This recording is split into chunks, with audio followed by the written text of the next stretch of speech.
August Few, Book 1, AMYGDALA, by Sam Fenner.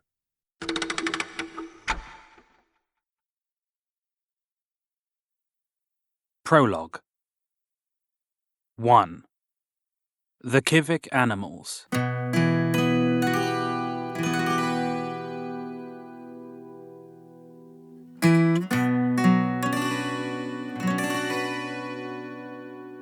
It wasn't a big bang. It was progress beyond all frontiers.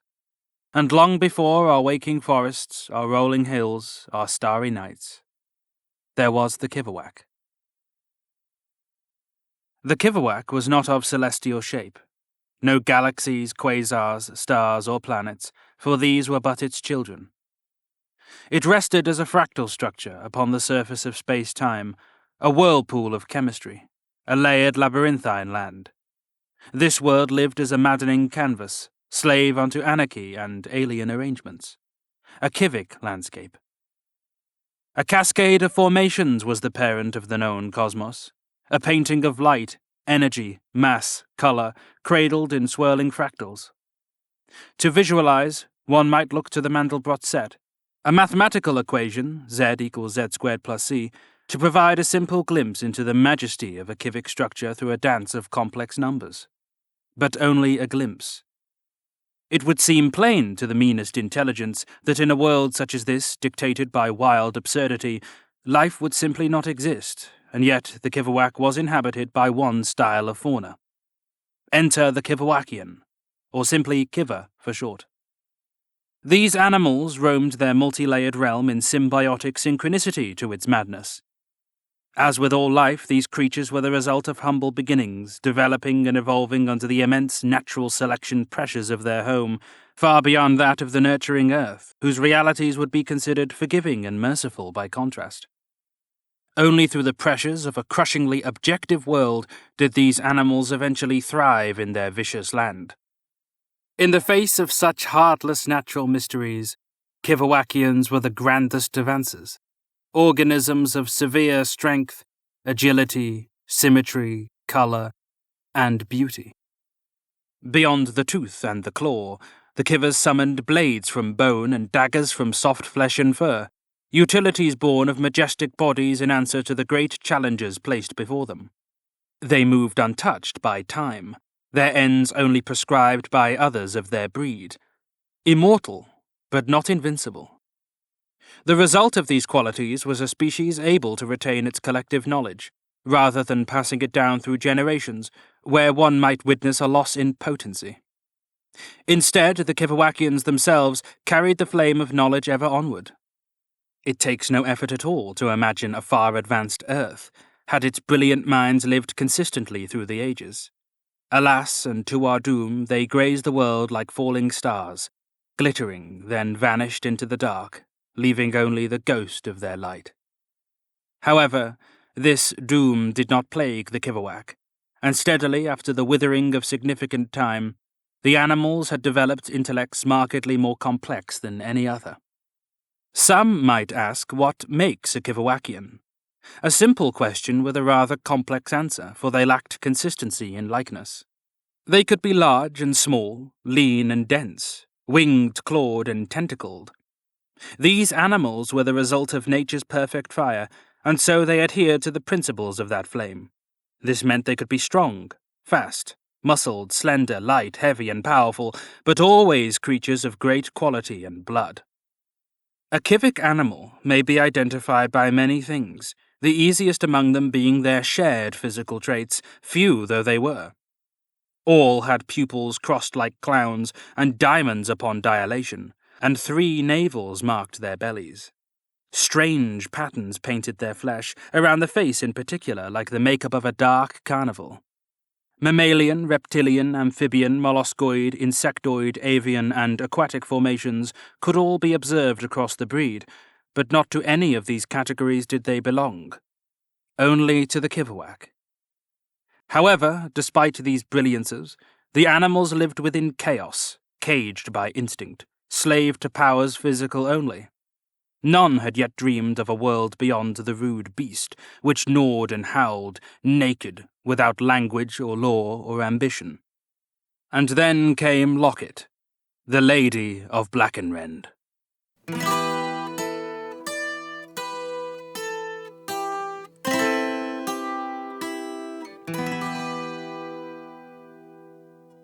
Two. The Lady of Blackenrend. Little was ever documented in the dark times before Locket, for it was she who led the charge in cultural progression. From the very beginning, her mind was noteworthy and tuned to the wavelength of order and competence, unlike the monster who bore her, Freda, a creature of chaos and power. Freda was indeed the largest animal recorded at that time. Her description lies in the record of memory, long since transcribed to the pages of Civic history. Her enormity was greater than anything of earthly mould, a woven titan who dwarfed the mountains of Blackenrend. Her furless body was pale, glamorous and smooth, defined by extraordinary sinew. The head of the beast was crowned in 8 long ears and 46 horns, many of them small and decorative, 10 serving as merciless impalers, curving around her skull like spears of impervious bone. At the end of her snout was a nose of bluish tint, wet and sensitive to the stench of flesh and fear. Her 8 silvery eyes were tuned to movements sudden in nature and outstanding colours of a maddening spectrum.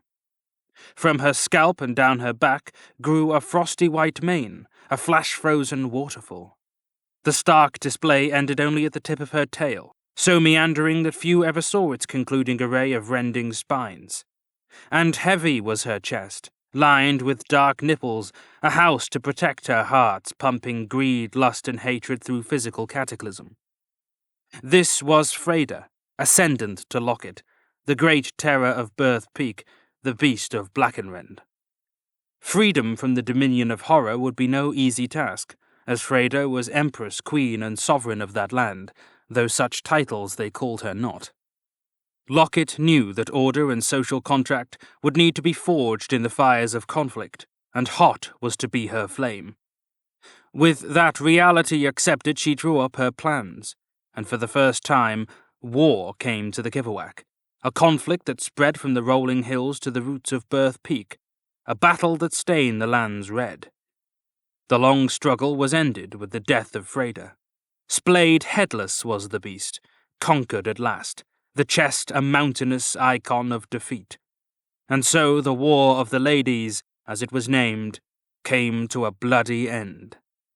But the humiliation of Freda was only the first of Locket's dictations. Soon the great lady turned her horned head away from the lands of Blackenrend and toward dreams of civilization.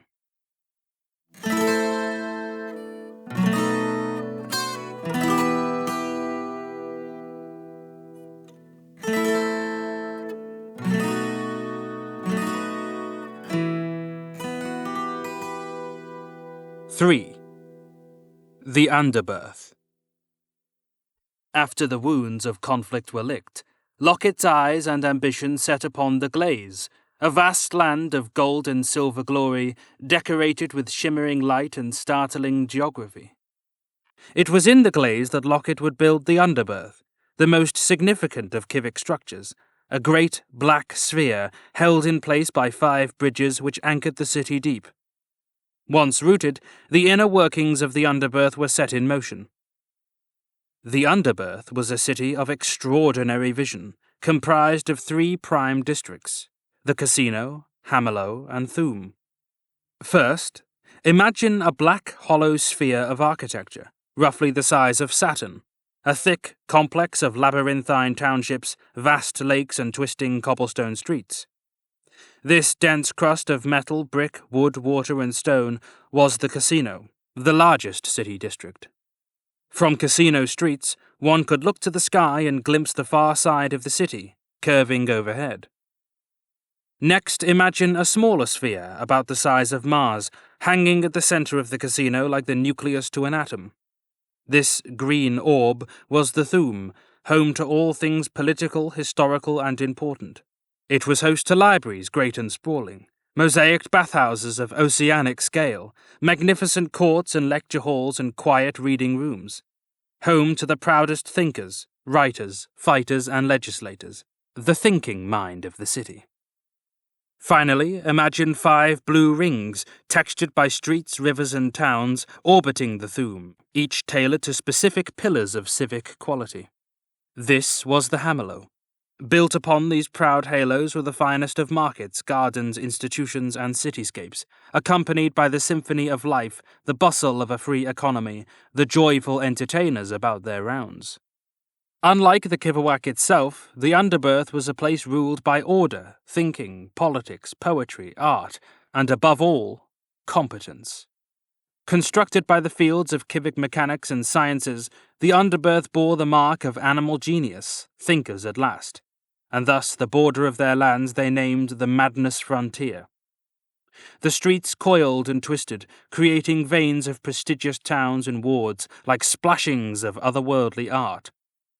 Water flowed upward and downward through coiling canals, and light was not held in a flame or a bulb, but instead grew through the streets in photons of phosphorescence and colour. In fire, metal, blood, and ink, Locket's home was forged. There came the Long Watch, the Freudian Loyalists, the Howler War, and the Trade Revolution. This birthed the golden epoch of Locket's law, and the Kivawakians who had followed her splendid ambition lived lives beyond the previous frontiers of imagination. Dressed in chain, silk, and fabric, bespectacled and hatted they were, the writers and speakers of an expanding language, the authors and citizens of law. The animals had become civilized.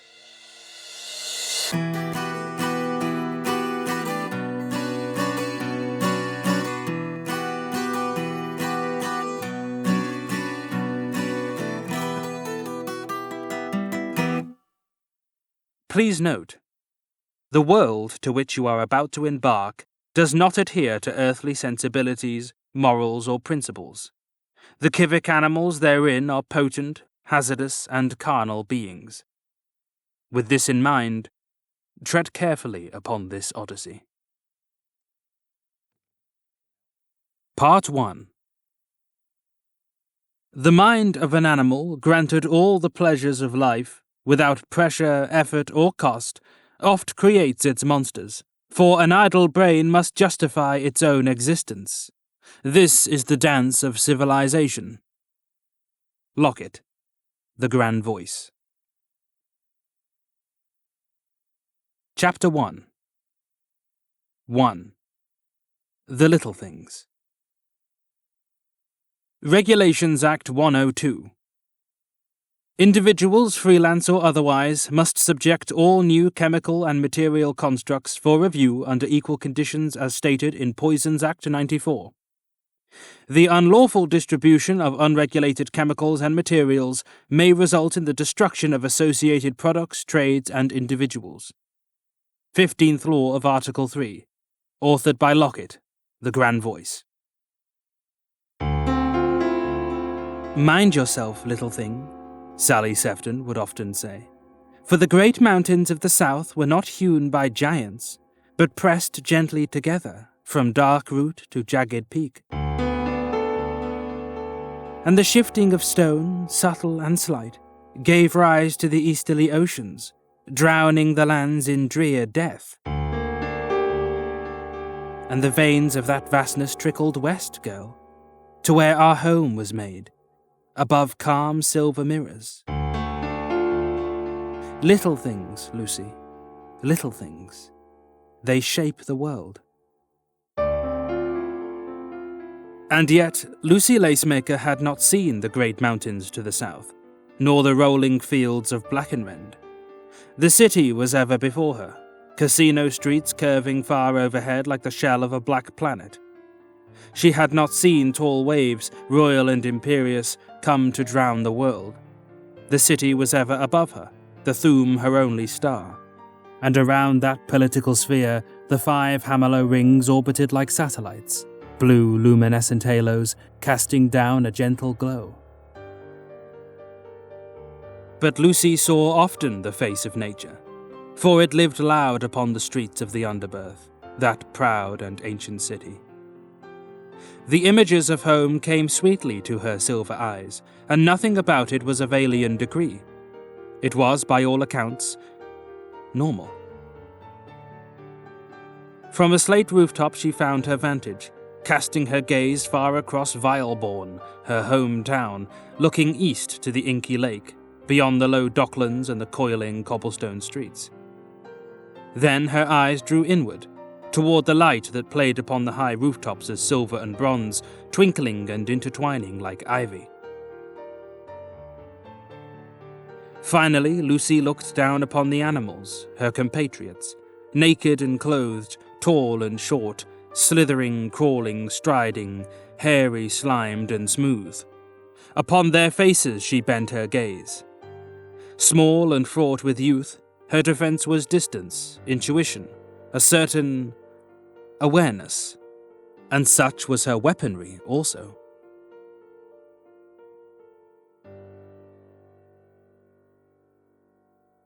Lucy Lacemaker had a little body frosted with white fur and decorated with crimson polka dots of varying size. She had soft, bright eyes with a diamond patch framing her left like a sharp red ruby. Her hair was short, scruffy, and silver, framed by a pair of slumping, pointed ears, the right of which was red. Lucy's face was weaselly and smug, with pear-shaped nostrils, red whiskers, and full cherry lips. Her chest was filled with crimson colour, like a great heart sprawling across her ribs and down her belly. A long and striped tail swayed at her back, and behind her pretty smile lay white razor teeth. A fowler she was, young and gaunt, no larger than the common cat, though her posture and frame was closer to simian. Between Lucy's crossed legs were the white bones of a stolen meal, and long after the sating of her appetite, she watched the world move, studying as if some great puzzle. "She's waiting for him again, ain't she?" said a young voice from a neighbouring rooftop, male and rough. Another answered, "She's obsessed, that one." Female, a touch softer, straining for a haughty tone. "Oi, Lacemaker! He's gone. You won't see him for dust, old girl." Lucy flicked her silver eyes to the two urchins opposite, her forehead wrinkling with irritation. She spoke boisterously. "Fido and Cly, wah, two cheeks of the same arse." A cockney twang, somewhat elegant. "What's up, old loves?" She twirled red whiskers about her finger.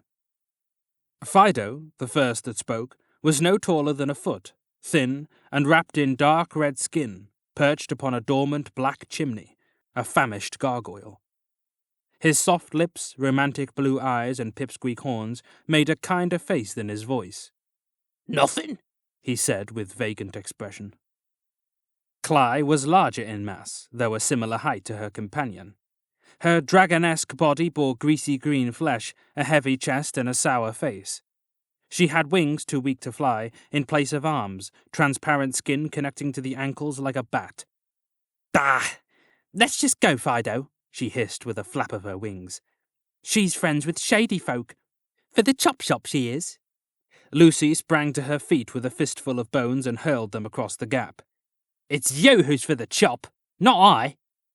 The urchins laughed in two separate octaves, but the sound was far from musical. "Oi!" roared a gravelly voice from below. There stood a 6-foot werewolf of a male, black fur, the glimmer of ruby eyes. He wore a dusty brown coat with grey trousers.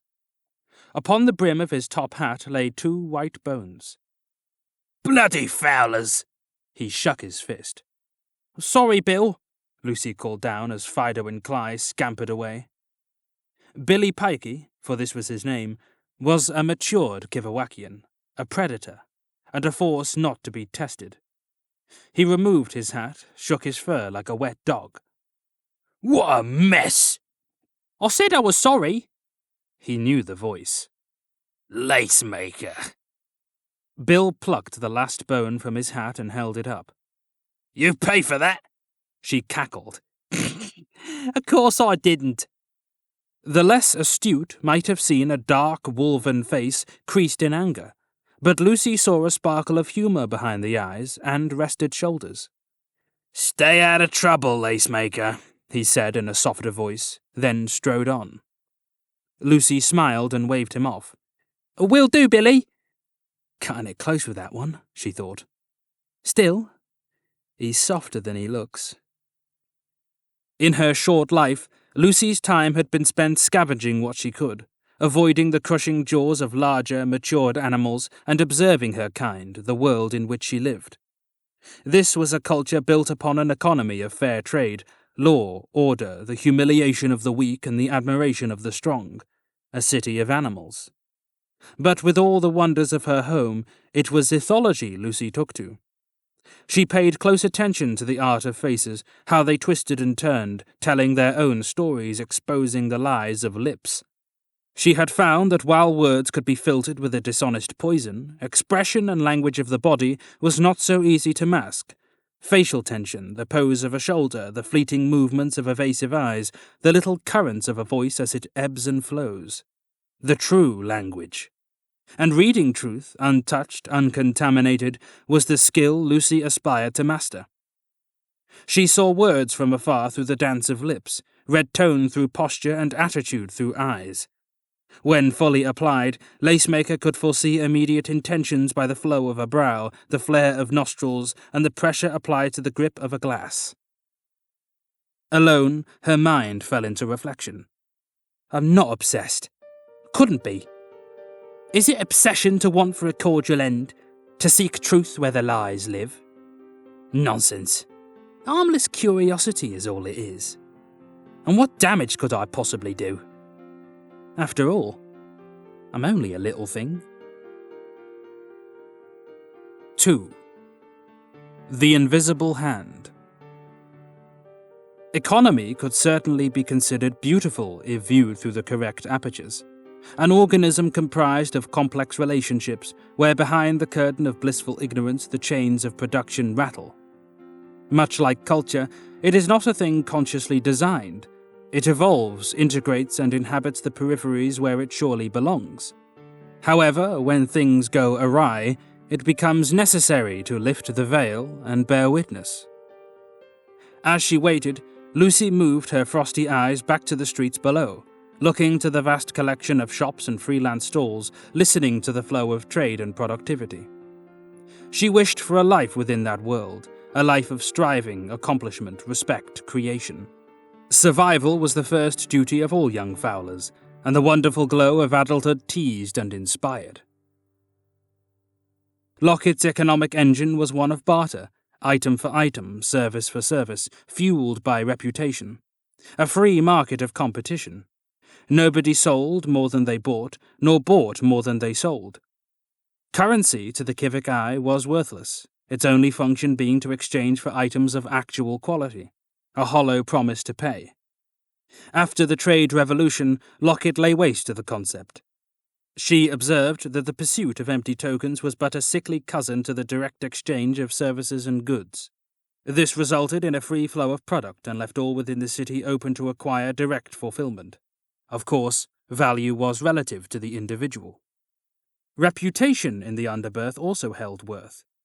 Beginning with nothing, minds weighed with ideas could ascend the social staircase and thrive through competence. Demand, product, and public preferment, the lifeblood of civic trade. Yet nature seeks balance, objectivity. Always will there be winners and losers. Grand thinkers stood proud atop the staircase, far above the living failures, serving as the steps. The rooftop on which Lucy sat belonged to one of the quieter establishments. Like all civic buildings, it was a fine display of art and design, dark wood richly carved, lit by a swirling metal frame. Tysha's Hyde was the name, a charming laugh-house that poured dark and heavy drinks, traded fairly, and respected one's solitude. This, she knew, was the place Galdoon would come. Sure enough, Lucy spied him approaching from Modric Square, swanning his way down Teal Street, hands pocketed, head down, inconspicuous. But Lucy knew better. Galdoon was cloaked in soft sapphire fur. He had 4 marigold eyes burrowed into a canine face, with 4 large horns sprouting from behind stout violet ears. He stood at approximately 10 feet. His red nose twitched as his head lifted, taking in the fine aromas. He wore a long azure coat lined with 8 pockets at each side and 1 at the breast. Goldune kept the coat tied together with the severed tails of conquered opponents, a variety of textures and shades. Slick, groomed, suave, some would say. A fool, Lucy sneered within her head. He entered through the doors below with his long tail trailing behind, blissfully unaware of the silver eyes pinned to his face. Lacemaker scampered to an open window, squeezed through the gap, and concealed herself behind a rich wooden beam. She moved along the bones of the building above the heads of drinking clientele and leapt across to the high shelves, disappearing behind a line of bottles. Goldune sat with downcast eyes, facing the shelf. His seat was the folded body of some headless fool. The establishment was sprinkled with these conquered servants, minds long destroyed, kneeling and folded, shamed and objectified. Indeed, the Kivawakians had less of a need for crafted seating when a mindless body could contort so pleasantly. An unrotting vessel had to serve some utility, and with no concept of the grave, they put the dormant to work. Lucy peeked between the glass bottles and studied Goldune's face. Nervous, scared, possible regret. This is it. Soon after, he was joined by another. This was a female dressed in a dark Loketian coat, top-hatted and lean. Lucy saw only the back of her head, but enough to identify black fur and two pointed ears squashed by the brim. Who's this? Goldune's met with many, but never her. The stranger's voice was strong and domineering. Place an order, was her command. Goldune waved over an employee. He spoke in a common drawl. Gives a bottle of grin, Hetty, love. Lucy scoffed. Predictable, as ever. The stranger raised a finger. A glass of pucker. Roundhead cordial, please. Lucy inched closer with a raised brow. Curious. Not the local palate. The drinks arrived, but only Goldune drank. His voice was strong, but his posture betrayed the act. Find the place okay? You will not speak, said the stranger, who pulled a small package from her pocket, stitched together with red lace, and placed it upon the table. The owner must be obedient, and the establishment suitable. Goldune leaned back. Dimensions? 200 square feet. Faraday feet. Minimum. No blood holes, no riffraff. She gestured to the package. Inside you'll find the products, the list of buyers, and a contract. You will return the contract signed. Goldune hushed his voice. Written by Fontaine? You will not refer to your employer by name again. Do you understand? Yes. Delay. This is a tough sell, Wallawa. She pushed the package toward him, then arose from her headless seat. Then sell it well, Wallawa. The Yoshel playing us to such a degree? Wexel and her puppets cannot be bested on the streets, she answered. We must play a different game, and you will help us play it. Goldune was measured as he peeled back the first layer of packaging. Can I ask? No. Right. He stopped and fought a rhythmic twitch of his brow, looking to her like a scolded child. I'll do my best. The stranger's voice, for a moment, seemed softer, kinder. We're doing a good thing, Goldune. You must believe in us. Believe in our work. An ideologue, thought Lucy, stroking her chin. Interesting. Dangerous. Your final stop is at Faraway at the next Song Tower chime. It'll be during the town's red phase, so move promptly. And remember, data. Finally, the stranger pulled from her pocket a small clockwork device, flipped open the circular lid, reviewed the mechanisms inside, and snapped it shut. After pocketing the device, the stranger turned, and with a flamboyant swish of her tail, exited the establishment unseen, like a passing shadow. Goldune drank his glass empty, eyes clenched shut.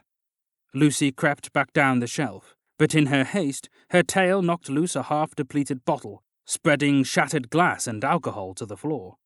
She cringed as Goldune snapped his head to the broken mess. A dark patch oozed through the rug, turning red to black. His yellow eyes moved swiftly up the shelf, but by then, Lacemaker was gone. Onward and upward, Goldune, he muttered to himself. Onward and upward. He arose from his folded seat and grabbed the package from the wooden table. He gave the item a quick sniff, letting the scent fill his nostrils. Nothing. Scratching the back of his neck, Goldune placed the package into his left breast pocket, separating the folded contract tied to it. He stepped out with a whistle and a smack of his lips, leaving the warm light inside, which grew in shades of butter and honey through the walls, floor, and ceiling like living fairy lights. Lucy watched from above. At that moment, a musical sound roared throughout the underberth, performed by strings, pipes, and bells in the key of D.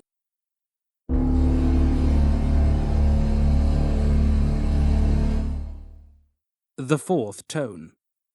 Such tones were the city's measurement of time, an auditory system to inform those without the luxury of light. Even the deaf would feel it. There were 7 of these tones, each one similar to about 3 months by earthly reckoning, and with the passing of all 7 a new stanza would begin.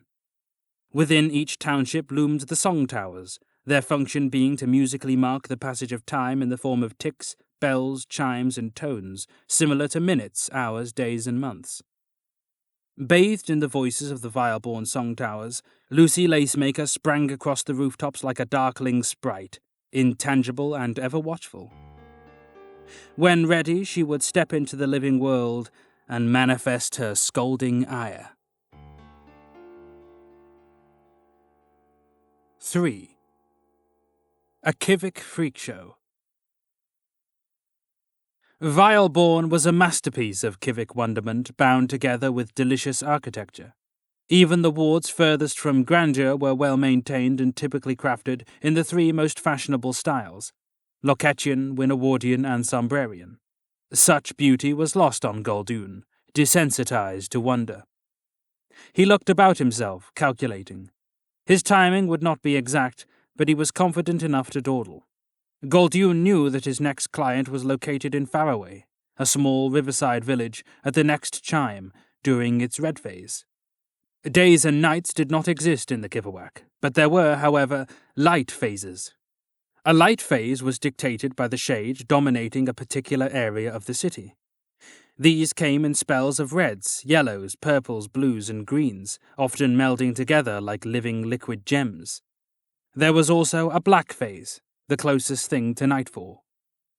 Assured of his punctuality, Goldune started on his way, mindful of the time as it rolled on by. Outside many establishments, dressing doorstops and signposts, framed within display windows, were the headless and contorted bodies of living failures. And these headless forms were not necessarily dead in a technical sense, but rotulating. It would not be prudent to classify the beheaded as deceased, for even when thoughtless, a Kivik body lived. With minds removed, crushed, or devoured, the bodies did not yield to decay, and so rotters they were, disgraced and vacuous. With heads and limbs capable of reattachment, only the thorough destruction of the brain assured a Kivik death. But the death of the mind was only the beginning, for it paled when compared to the destruction of legacy and memory. This brought indignity to the rotters, for nothing quite burns one's proud, lingering reputation more than the fiery kiss of shame. Note: rotulation could be brought about by beheading, damage to the brain or spine, excessive exhaustion, fever, blood loss, or significant shock. Recovery from rotulation was guaranteed so long as the head was returned with the mind intact. One might ask why the rotters were bent in such undignified ways. For this there are many reasons. Simply the Kivers were not bound by earthly attitudes, especially in matters of death. But there is another explanation. The freak show. Animals are surely magnificent, but they are also beasts of blood who hunger for the conquering of their peers. The success of another may shed a cold light, but the fires of their failure warm to the bone. The Kivawakians were not unique in this thinking. They simply had not the nerve to deny it. For an animal in denial of its nature is nullified, as Lockett would often say. And the freak show never leaves. Only does it transform, and it is little without its clowns. The Kivik concept of shame came down to two factors: mentality and physicality. Lockett's culture placed the highest value on the ability to think, speak, and act. To be kivically shamed was to have these aspects mocked. For example, beheading was not a lethal process, but served as a sound way of rendering one's foe dormant, deleting all aspects of personality and intelligence, leaving naught but an object. Kivik punishment was the translation of power to shame, not only through fiery words, but through the derision of a proud form, strength bent and folded. And thus Goldune smiled at the sight of these lesser beasts, kneeling and humbled, bent and splayed, a reminder to all that incompetence was not tolerated in Lockett City, that defeat was no point of pride, and that under Lockett's law, talent, intelligence, and vision ruled absolutely. Immortal beings, free from the burden of time, long lives teeming with deeds and ideas, so very much to lose. Despite the distractions, curiosity slowly began to whittle away at Goldune. The package inside his pocket teased and begged to be stripped of its shroud. He looked behind, to his left, his right, then wandered off to the grey shadows of a back street. Comfortably alone, Goldune's hand pulled the small package loose and fondled the leathery skin serving as the wrapping. Carefully he peeled back the layers to reveal a wooden box with crude metal hinges. Inside the box was a row of 6 small bottles. He plucked one free from the collection and held it to his eye. It was a vial of silvery liquid, held within twisted glass and topped with a metal lid. A lavish-looking trinket. Interest gnawing, Goldune unscrewed the ornate top and dabbed a single droplet of the substance onto the tip of his finger. Eager for a closer look, he carried the bead to a nearby wall where a lonely vein of light crept. Suddenly, as if insulted, a whip of silver leapt from the wall and set the fluid ablaze, and with an intense electrical flash, it was vanished in a hiss of smoke. Goldune winced. With a glance to both ends of the alley, he sheathed the package in his coat and fled the scene with his chin to his chest. 4. The Sefton Bookburrow. Lacemaker followed Goldune from far above, darting across the rooftops, jumping through the black smoke of chimneys. After glancing down, however, she found that he'd slipped away. Perhaps an alley? She scratched her head, then scurried back. After crossing a gap between 2 buildings, a small flash alerted her. A wink of glass? She sniffed the air. Smells chemical. She saw Goldune hurry from the alley, stuffing the package into his pocket. His pace had quickened. Before following, Lucy rubbed her chest, hesitating. What am I doing? Oh, this ain't worth it. How can it be? Something within her screamed, Keep going. She lifted her nose, inhaled. He's close. Follow him. End this. He was moving west away from the lake, towards Sefton's Bookburrow. Bookburrows were the banks of the underbirth. Alongside the hoarding and trading of information, they were responsible for restocking local businesses with raw resources. The burrows kept things fluid and moving. Without them, the trade channels would block. Sefton's was tucked away in its own private street, sparsely populated and eerie. It was a tall, aching building comprised of wood and framed with twisted metal, a sombrarian style. The stained glass windows held depictions of history and fact across the spectrum of red. The street was a cobblestone tongue that wound to the old wooden mouth. The doors were engraved with dates and records pertaining to the building's construction, and at the base were various signatures carved by the architects. Kivik doors were naturally big to accommodate the larger molds, but layered within were smaller doors for those of Lucy's size. It was a rather apt system. Every time she saw this place, her mouth salivated. To some, Sefton's was just another shop, whoring out tales of whimsy, dusty mathematical tomes, ponderous poems, and the raw components for larger, more interesting trades. To Lucy, it was adventure, knowledge, growth, the purest form of value. And to see Goldoon enter such a special place summoned a territorial anger from within her chest. It was sacrilege. Lucy snuck in through a round window that stood ajar and hid herself upon the high shelves, silhouetted by beams of light bleeding through the glass behind. There were thousands of bookshelves, mountains of supplies, beautifully carved decorations, and that fine smell of age. Sally Sefton was the thin, bespectacled girl struggling at the peak of a faltering ladder, clasping the frame with her shabby brown tail. Cloaked in a soft black attire, ill-fitted, she began her descent, weaselly ears flapping away the dust disturbed by her dutiful labours. Frizzy golden hair waved across her kind face as she stepped from the ladder.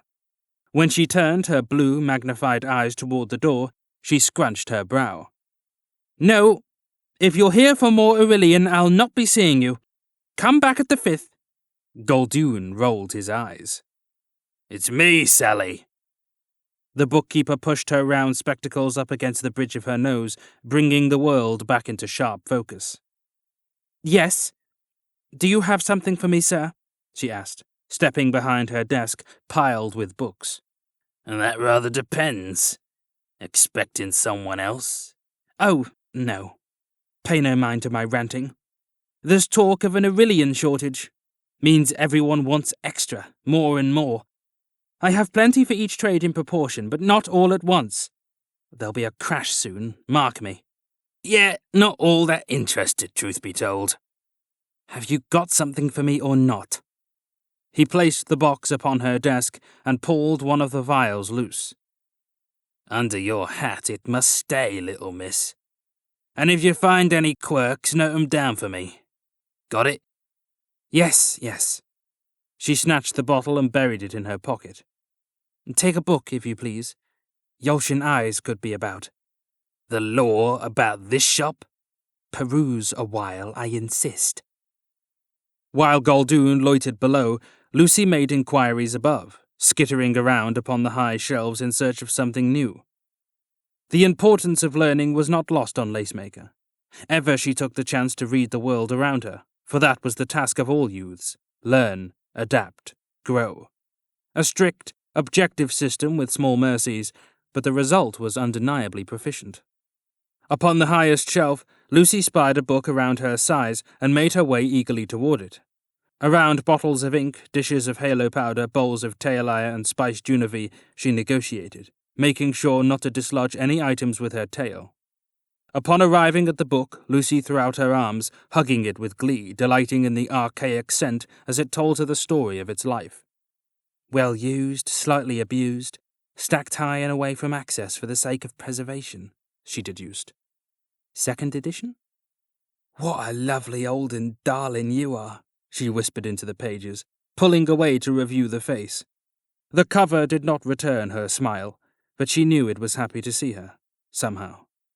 The cover was a worn sort of navy blue with a border of black metal, which played a vital role in keeping the book together. The title was presented in the Kivik tongue, a positively strange form of text. With this fact in mind, the written language will be translated, as with all things spoken. The title read, A Study of the Kivik Mind, by Quinn, Voice of Records. It was a dull title with little poetry, but it certainly did not mislead, and Lucy was an eager student of psychology. While Goldoon feigned interest in the stock below, she smiled, crossed her legs like an infant, splayed the book from knee to knee, and perused the contents, decorating her time with information. 5. A Study of the Kivik Mind. What Lucy Lacemaker read. The brain is, by far, the single most important organ of the Kivawakian body. It is the interpreter of outside information, the translator of data. It is who we are, what we are, and all we are. Intelligence, creativity, emotion, and memory, are just a few of the many things governed by the brain. The brain is composed of the cerebrum, cerebellum, and brainstem. However, with the deletion of the cranial brain, the vessel continues as a dormant processor. Functions are spread across the body in the form of ganglia. With the head removed, many systems still operate. A rotulated body will continue to break down energies, react to stimulus, regenerate, and even retain basic motor functions and chemical memories. A rotulating body, or a rotter for short, may be identified by the following. Firstly, the lack of a head. The head holds the face, brain, tongue, and being. If removed, only the vessel remains for the sport of animals. Secondly, vilt. Vilt is the genomic fluid of the civic breed, holding the unique blueprint of the individual. However, upon rotulation, a dormant body will void this component through the gower, the civic reproductive organ. This display is ignominious for reasons that need not be clarified. Finally, the constitution of the face. Upon rotulation, expression falls away. The eyes roll upward, the mouth hangs open, the tongue protrudes, often swelling over time. All that is sharp, handsome, and alive becomes soft, doltish, and vacuous. It could be seen as a sort of irony how a breed such as our own, proud, strong, intelligent, could be so thoroughly betrayed by our bodies upon defeat, and yet that is the truth of it. The brain takes on the information fed to it by all 25 of our senses. Some of them include sight, smell, touch, taste, hearing, magnetoreception, equilibrioception, thermoception, nociception, proprioception, and time reception. Whether we are sensing light, color, sound, pain, balance, temperature, or time, the brain processes it all, and through that process we build our internal model of reality. But among the most curious, as I have found, is the amygdala, domain of the inner animal, ever gnawing at its cage. Here lies our fear and rage, unconquerable, inescapable. All senses play a vital role in the temporal lobe of the brain, the home of hearing, sequencing, language, organization, and memory. The mystery of memory was solved and published by the Institute in 1224. Through various LIS-grade experiments, it was deduced that the process came down to 3 phases: encoding, storing, and recalling. The encoding of information is simply the delegation of importance and which of the data is of note. This information is not limited to those of a verbal and written nature. Smells, colors, and tastes are among the strongest linked to memory. Upon taking in the scent of polished Aurelian, a connection is formed within the brain, and if the intake is repeated, the connection is reinforced and embedded as a memory. One could be transported with vigorous intensity back to a period of great pleasure, terror, or confusion simply through the intake of similar environmental factors. Psychology is patient work.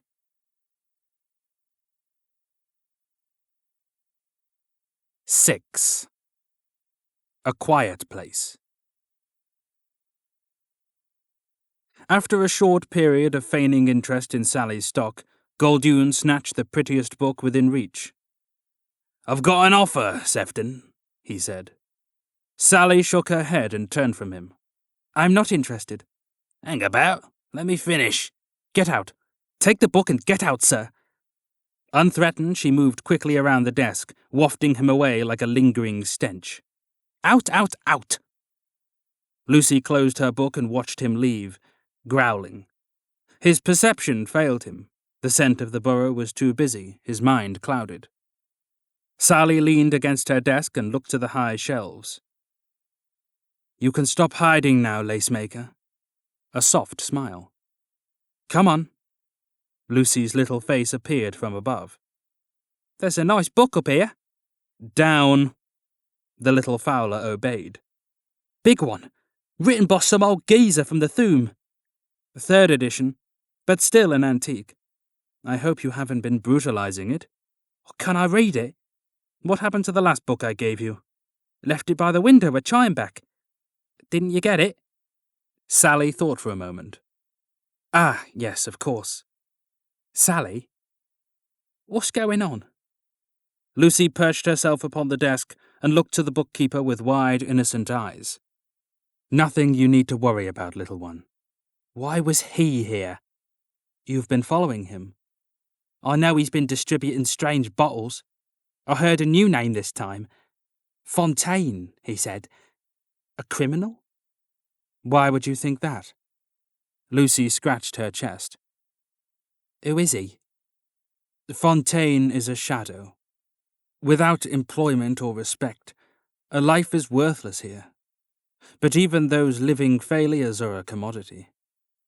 Fontaine preys upon their inadequacies, their desperation, their envy of better lives. But you're none of those things. Why are you following Goldoon, Lucy? Retribution is a fool's game. I'm not going to do nothing. Anything. You're not going to do anything. Mind your grammar, little thing. Lucy crossed her arms. Yeah, right. This thing you're chasing, it doesn't concern you. You always taught me to be curious. Curiosity is partnered with information, not impulse. Sally began to pace, speaking with fluent gesticulations.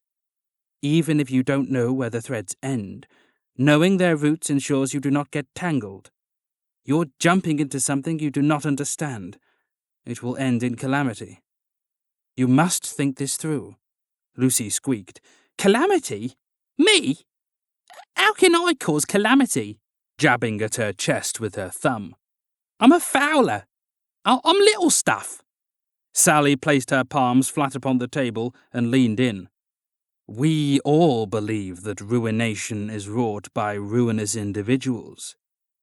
But what were they before? Little. Like you and me. You believe your motions will not stir the water? Well, everybody thinks that.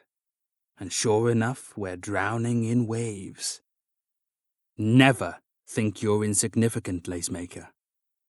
And I say that not as comfort, but as a warning. It is dangerous thinking.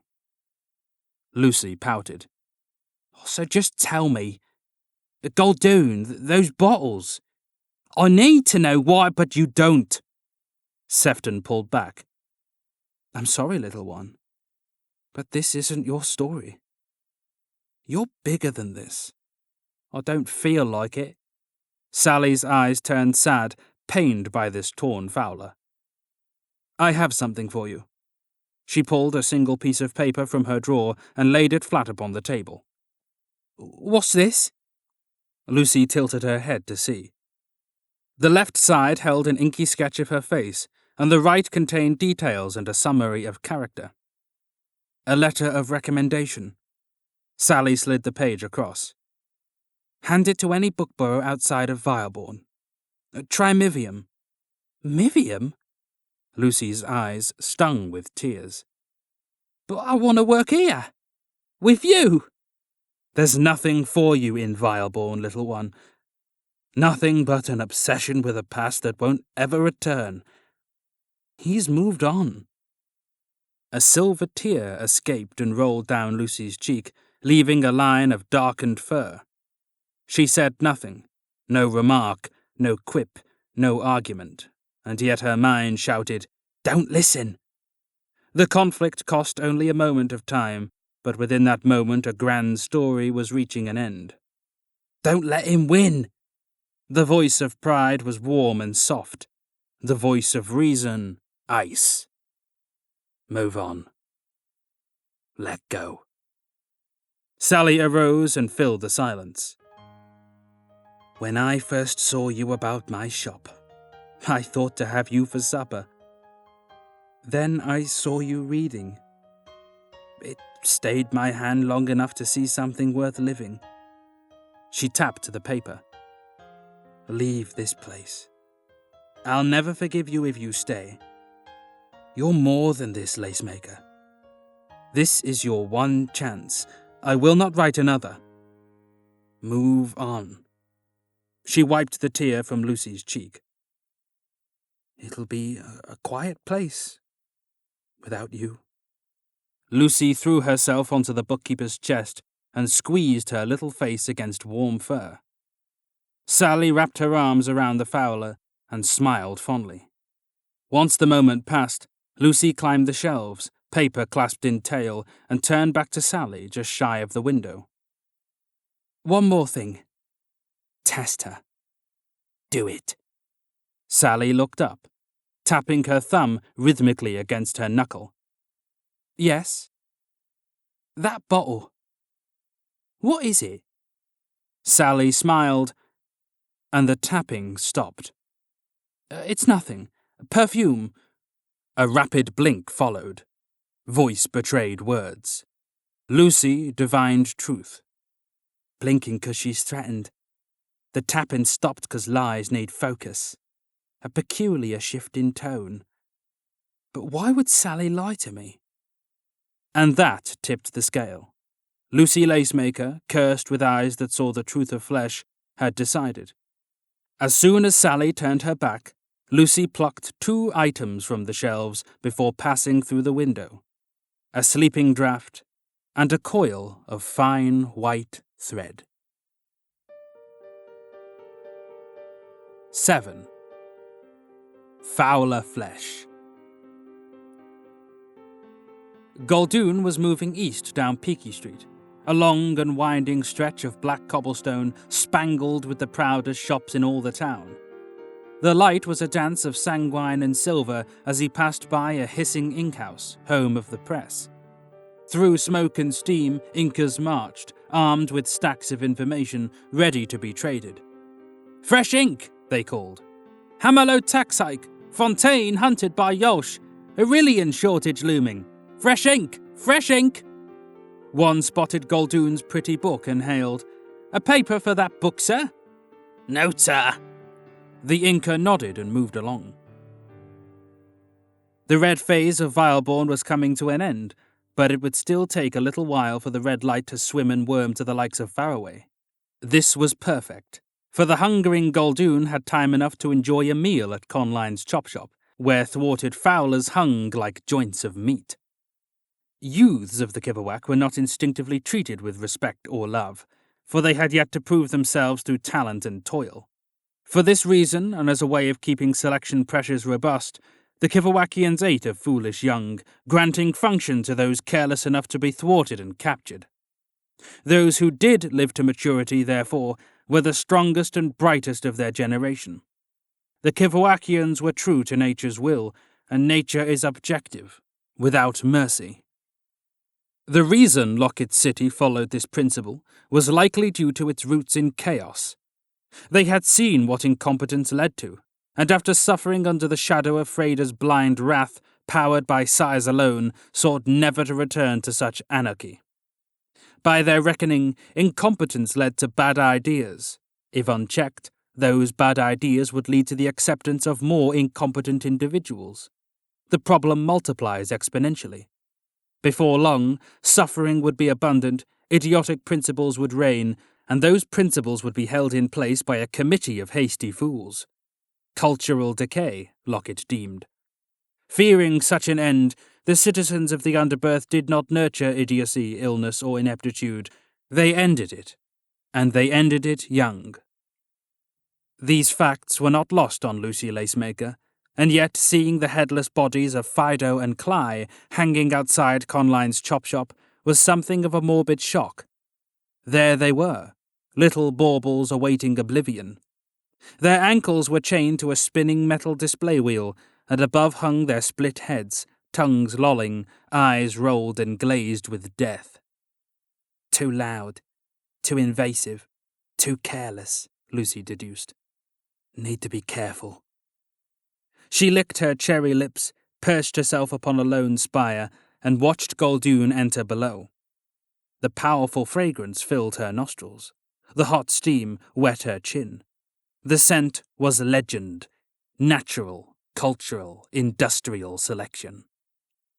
Galdoon placed the book to a vacant table and sat himself upon an iron chair. 3 broths of fowler flesh for this, he called out to Conline, who approached with 5 beheaded youths tied to his belt by ankles and tails. You know how hard it is to catch these little fowlers?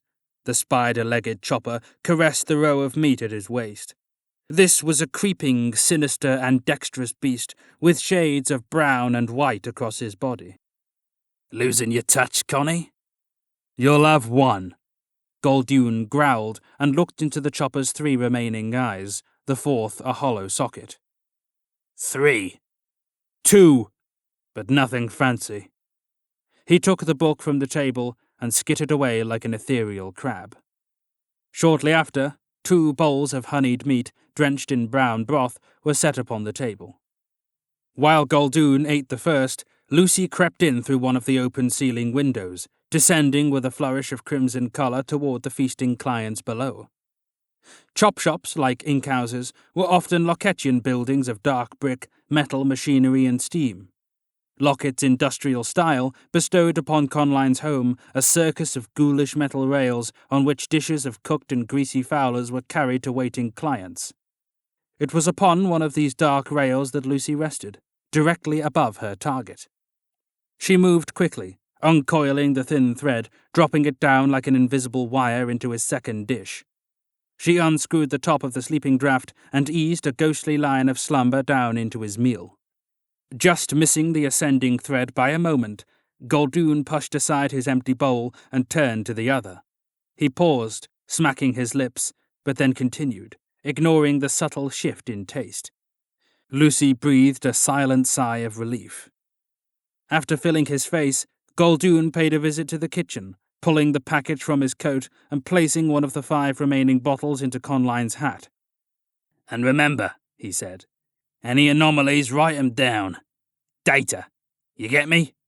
Oh, and Connie, one more thing."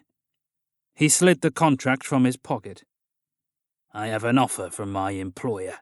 "I'm not interested." "Listen here, lad. "I'm gonna stop you right there, Goldie. You have deals with laugh houses, ink houses, bladdles. This is no different." "It is different, Goldune. They peddle beverages, books, information, bodies, all legal." "You could do well for yourself, Connie. Think about it." "Fontaine was always trouble. But he wasn't no linchpin. And now he's peddling product? Not a chance." "Is it the Yosh? They won't be a problem." "Then why is Fontaine looking to hide his trade behind the walls of legal business? Because he's being chased off the streets by Wexel." "We're playing a different game now, Conline. Play it somewhere else, Wallawa." The chopper flicked his hand toward the door and returned to work. Goldune snarled and turned away. "Ah, bloody rotter." With his hunger sated, Goldune eyed the glowing, illustrious establishment across the street, Needlemeyer Dollhouse. He gazed at the heavy wooden doors, eager to appease another of his many appetites. Meanwhile, Lucy climbed onto the slate rooftop of the chop shop and tossed aside the empty bottle and spent string, keeping Sally's letter firm in her tail. She felt a vast array of emotions as her senses drowned in the chop shop fragrance. Anxiety, ecstasy, focus. Her mind pounded as she eyed the tall, domineering dollhouse that was the jewel of Peaky Street. Anxiety, ecstasy, focus. 8. Dollface.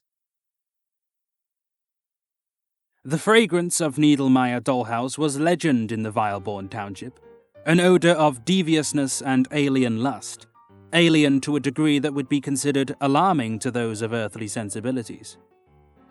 Goldune, upon making his entrance, sucked in a heavy breath, dousing his mind in familiarity and comfort. It was dire ignorance that poisoned his outlook, his ability to read the room. None knew this more than the dollies of Needlemeyer, who had made a game of his amusing and terribly misplaced sense of self.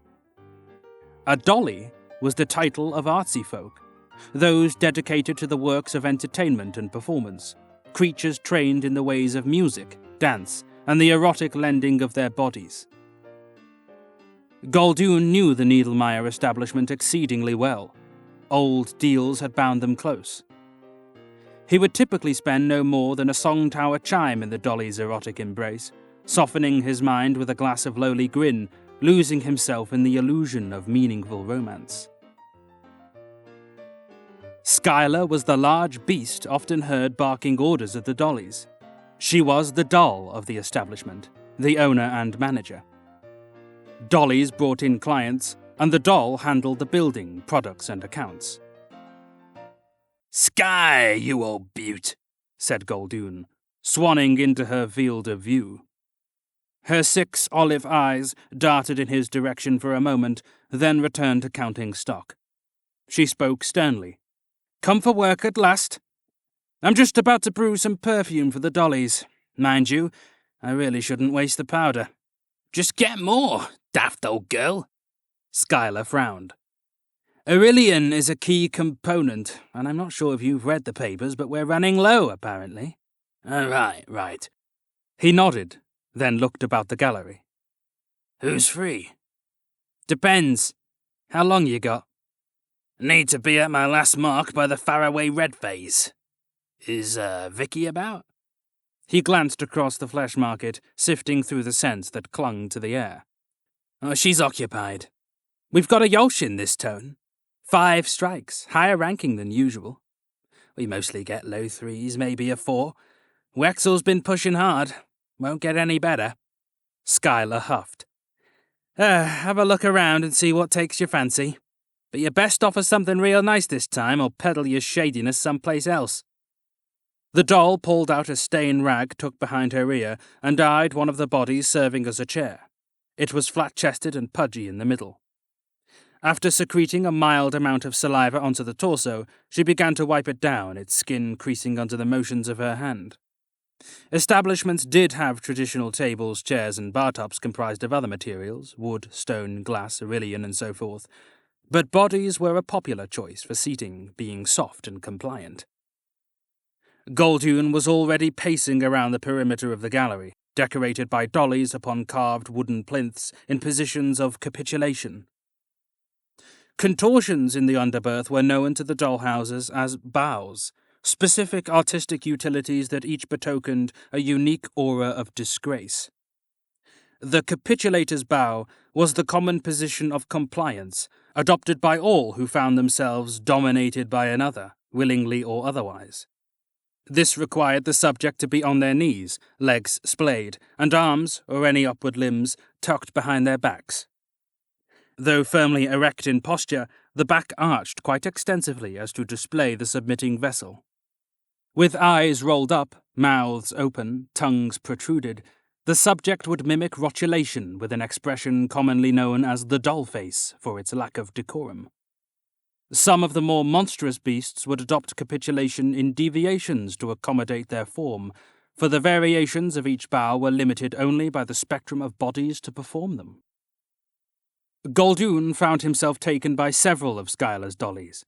One had extremely supple hips, 4 arms, and his rolled eyes held a flicker of warm tangerine. His head was nicely shaped, short-snouted and decorated with stout ears. Another, a female, had wings sporting bright colours of aqua and violet that burst from her shoulders, flourishing through feathered branches. Her body was large and quadrupedal, with thick back legs splayed before his inquiring eye, accentuated by the lack of a tail. The back arched, exhibiting a massive torso, heavy with soft fat and muscle. The dolly's lolling head was that of a monstrous wolf, horned at the nose, framed in a warm aqua mane with eyes of a hard and angry red. Like runes of war, swirling sapphire patterns decorated the grey fur coating her back, shoulders, face, and the gower between her legs, although the legs themselves, along with the chest and belly, were smooth and pale. Kneeling, doll-faced and displayed, the beast was quashed.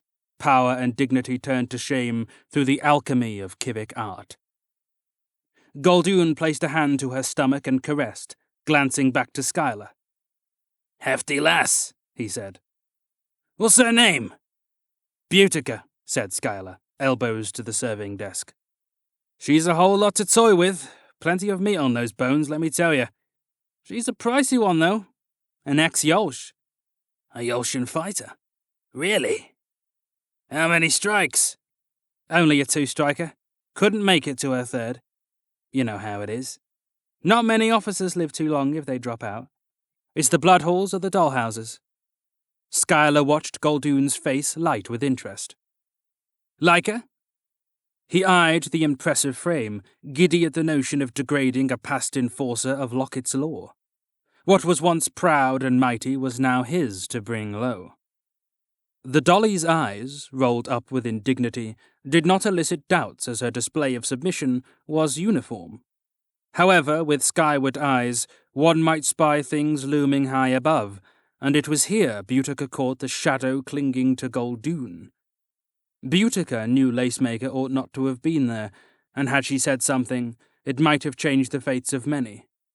But either out of fear or curiosity or simple uncaringness, the dolly said nothing, and thus those fates were sealed forever. Goldoon bared his fangs. You know what they say? The more we feel, the less we think. He pressed his hand against her gower. I wonder how long you'll last before you pop. Buttiker released a hot snort, a small act of defiance that solidified his interests. Proud girl, eh? All right then, Sky, what do you want for this lad? My pockets are full of things you don't want to be caught with, so best take advantage of my, less immediate stock. Schuyler pondered for a moment, looked to her shelves, half empty and woeful, but shook her head. No, Goldie, I know your type. Offer something good or get out. Oh, come off it, silly old doll. His anger was cut with an idea. From his pocket, he pulled the contract, written by Fontaine. Sky, I might have something. Bring it here then, let's have a look. Schuyler began placing full bottles of gin to the worktop, uncorking each from right to left. Goldoon fiddled with his ear as he approached. It's an offer, he said in a low voice. An offer from my employer. He placed the contract upon the desk and smiled weakly. No, said Schuyler. Sky, out, or just listen. You have deals with laugh houses. They stock you with drinks, and they're welcome to fondle your dollies in turn. Fair trade, right? Legal trade, between legal establishments selling legal services. Well, there'll be rewards, said Goldoon. Nobody gives more than they get. And what do I get? The most profitable dollhouse in Vileborn. Schuyler's entire body paused for a brief moment. What, he can just make that happen? This product he moves is something big. Maya. I know you've heard of it. Only rumours? It'll change everything, Sky, believe it. Sign the contract and you'll get all the benefits with none of the Yolshan trouble. Vision, girl, vision. Yolsh come here all the time, Goldie. Do the Yolsh come here to snoop around your property or fondle your dolly, Sky? The Yolsh are always on duty.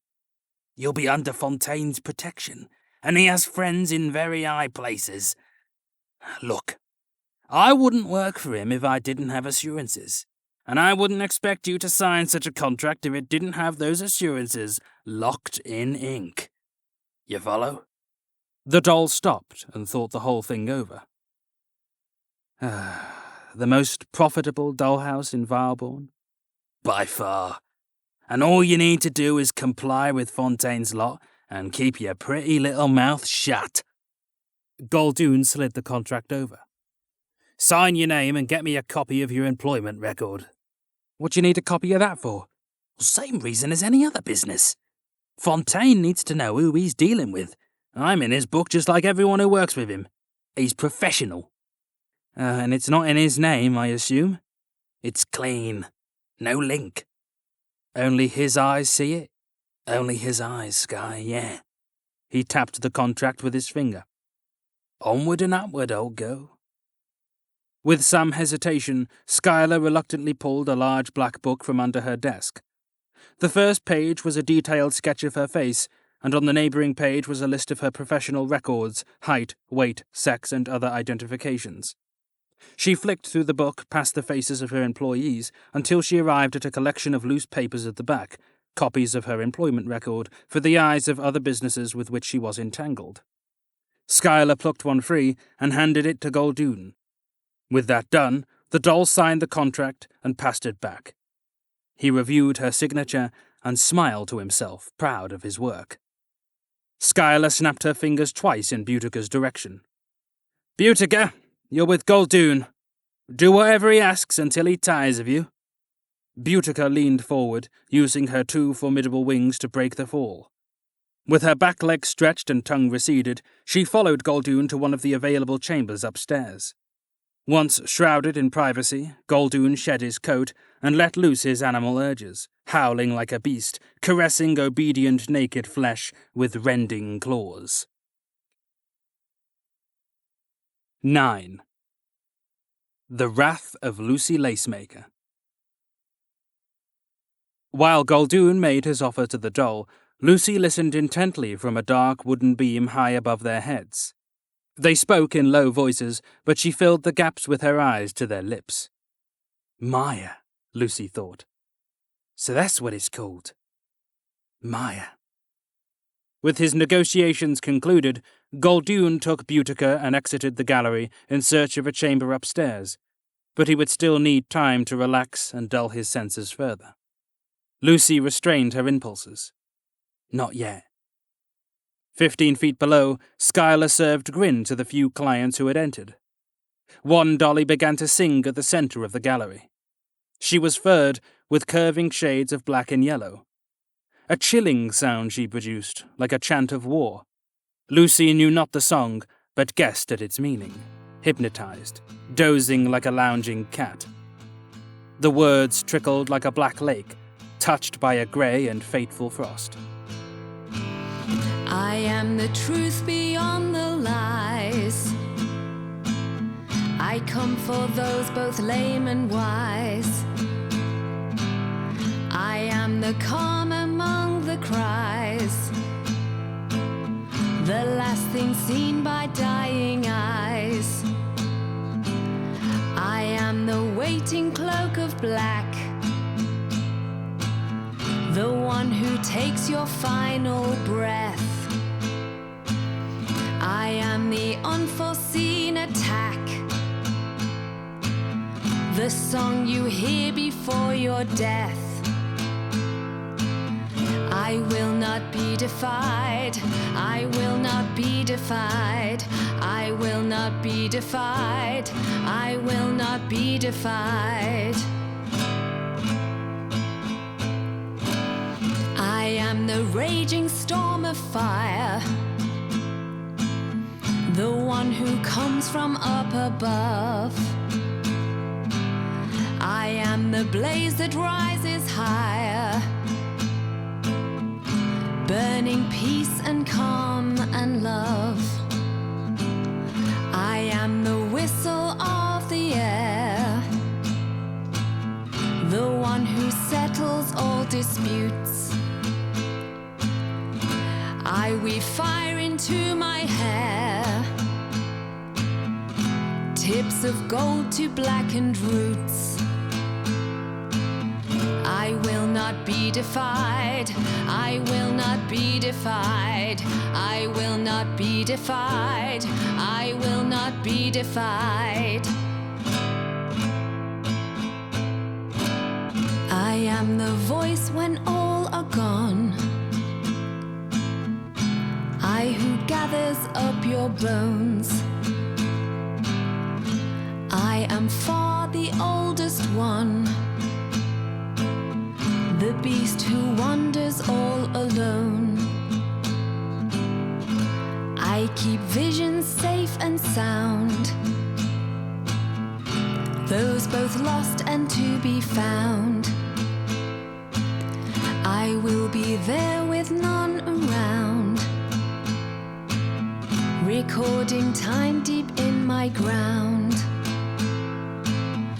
I will not be defied, I will not be defied, I will not be defied, I will not be defied.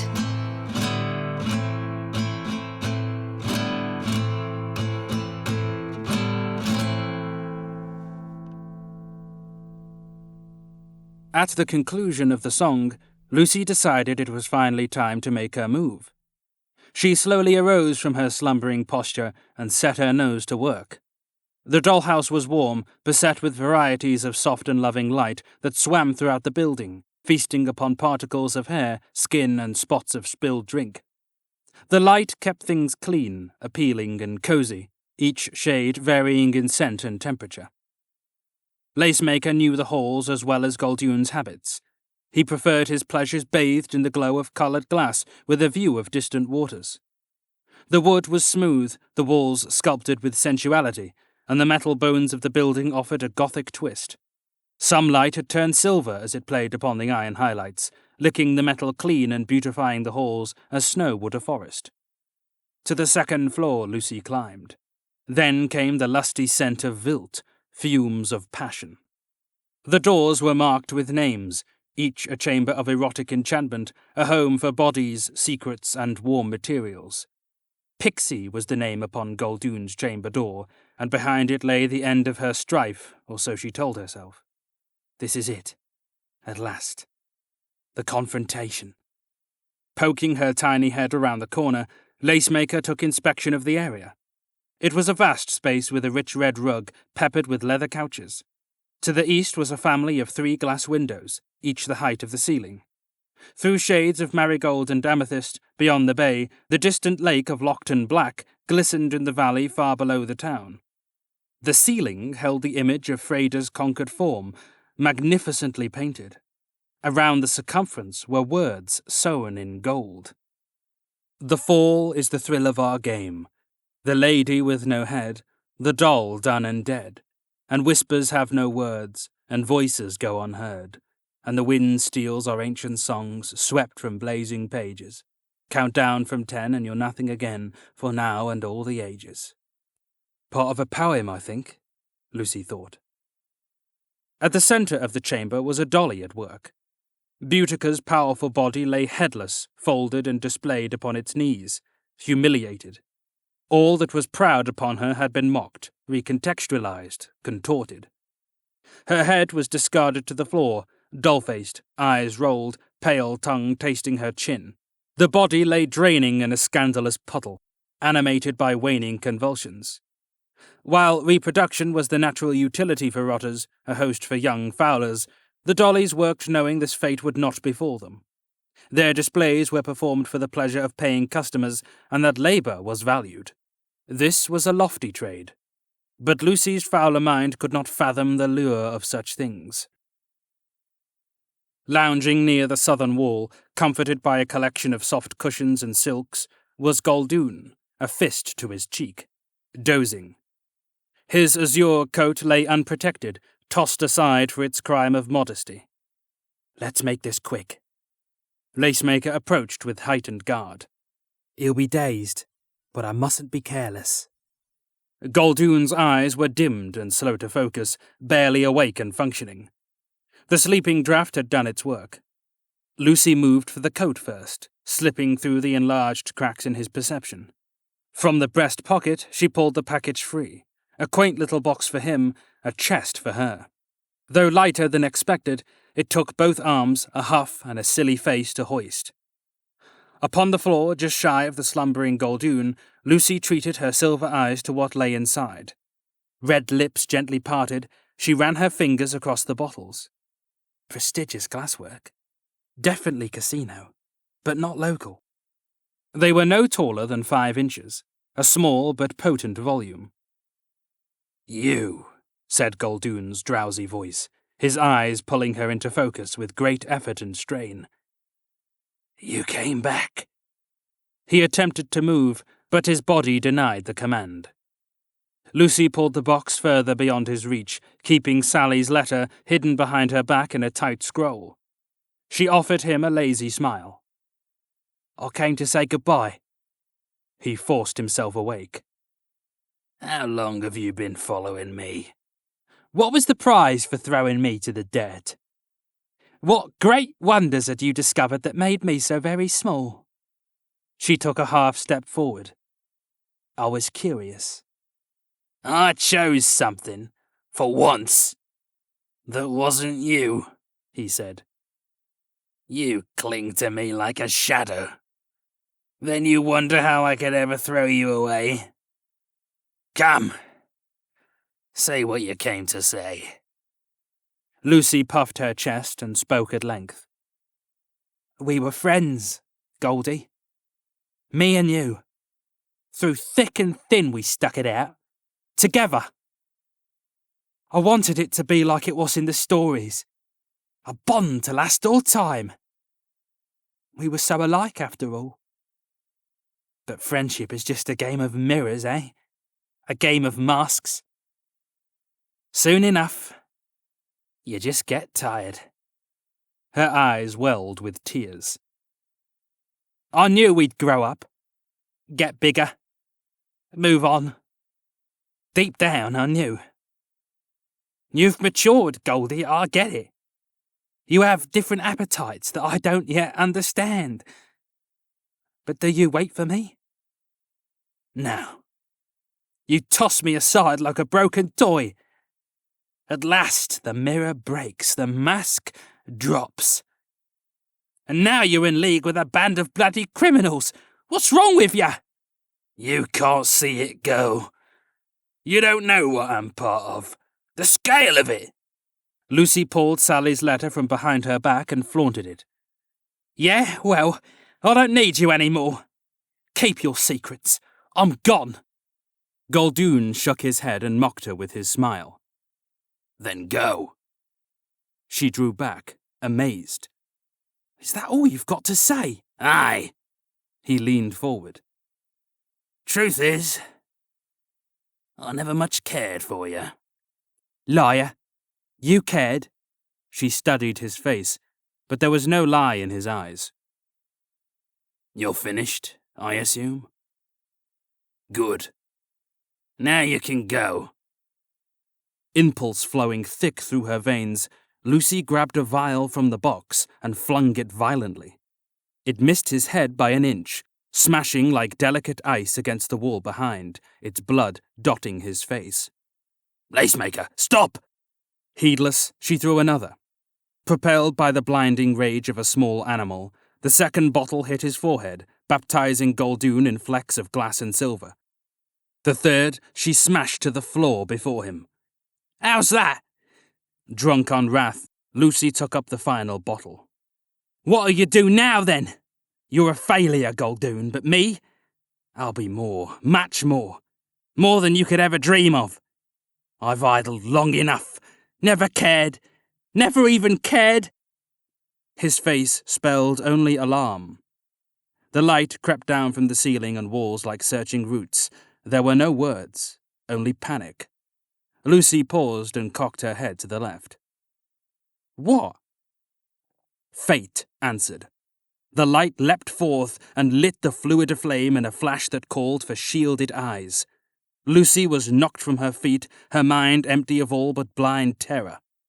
The back of her head hit the floor with a thud, and she clutched the last bottle to her chest out of naught but fear.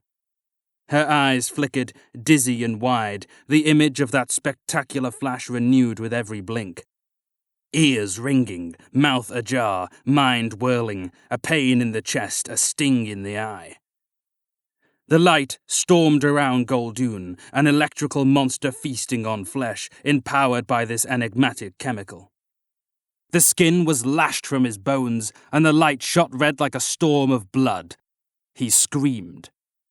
With her right eye clamped shut, Lucy threw wide her arms. Goldie! There was nothing to be done but kneel before the horror. Please, no! The floor beneath, weakened by flame and hungering colour, collapsed, swallowing Goldoon as he fought for life. Inside the chamber, the tempest grew, its electrical appetite unsated. It roared and crept toward Lucy, shock and terror stabbing at her mind. She backed away, tail swaying for balance, empty. Her eyes scanned the floor in a panic, and sure enough there it was.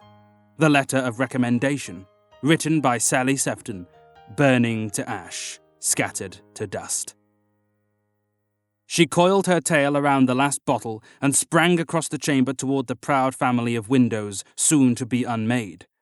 The hinges protested, but with some effort, they unlocked. Before stepping through to freedom, Lacemaker's mind called out, "The dolly! She'll burn!" Indeed, the headless employee lay motionless at the center of the chamber, shamed and unaware of the looming death. I did this. Her instincts fought her, yelling, "Run, run, run, run!" She battled herself. No. I did this. Lucy jumped away from the window and sprinted to where the dolly lay. Placing hands to the nose and chin, she pushed the head with all her might, little by little, closer to the open neck. With proximity to its own flesh, the head began to fuse with the stump, skin wriggling and blending with itself to form a solid connection. Boutica burst back to consciousness with a deep breath, eyes wide and confused. "Move your ass!" Lucy cried, then made for the window. She dived through with no concern given to the ground below, anything to escape a death by fire.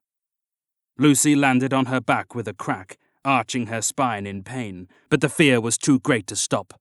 Within moments, she was moving again, the sound of chaos wild about her. A crowd had gathered outside the dollhouse as its metal bones began to whine, as its wooden flesh splintered in bursts of hot embers, and as dollies and patrons ran from its ruin, their bodies blackened with smoke and soot. Despite her rugged little coughs, Lucy moved unseen through the murmuring masses. The light that had once been so tame and passive had become a storm of energy, feasting upon all it touched, irritated by that potent chemical spark. What was that? How could this happen? She skittered through a forest of legs like a rabbit on the run. What's in these bottles? From red and wrathful light she ran, leaving the dollhouse to be devoured by the fury of an element untamed. Lucy ran east for Gideon Waterway, one of many channels that ran like veins throughout the city. An easy way to mask my scent before doubling back, she thought again. No, I need distance. I need to leave Vileborn for good. There's nothing left. Finally, Lucy entered the Vileborn Grates, a large street with the appearance of a hallway made ominous by ghostly fog rising, haunting the air. The floor was broad and grated with wooden planks, the canal roaring below, no doubt home to many dousers. Lucy knew that a fall into those depths would mean certain death, for dousers were the merfolk of the city, as Kivik as she, to be sure, but fierce hunters and masters of their territory. Need to get down to the bay, she thought. At the end of the street lay the path to Lockton Black, the muddy riverside and the dockyards. Just a little further. The walls were wooden in texture, carved with patterns and crevices in which light grew throughout, bringing a green, eerie glow to the scene. Above was a network of bridges so dense they formed a ceiling, bleeding high into blackness. All was quiet. Then, suddenly, from behind, a fearsome roar echoed like a deafening howl. Lucy stopped and swiveled with great speed. It was Goldoon, fur heavy with sweat, left side scorched red by flame, hatred drawn into the deep folds of his face. He limped only a few steps, then slumped in defeat, utterly spent. Lucy's heart pounded in her chest. She wanted to run, but didn't. Couldn't. Stopping just shy of his reach, she crouched, wrists to her knees, tail tightening around the bottle. Then, after a few moments of quiet, she whispered, "I'm so sorry."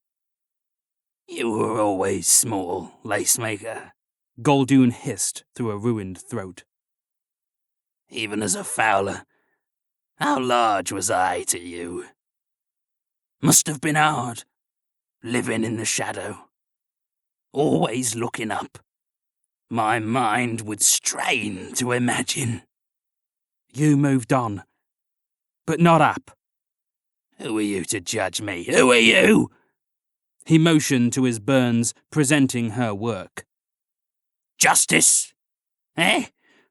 Punishment? What then? Lucy took a moment. I just wanted my friend back. You thought I'd crawl back to you? There was pity in his voice. You sad, sad little thing. At least I care. And look where it led. Lucy held up the bottle.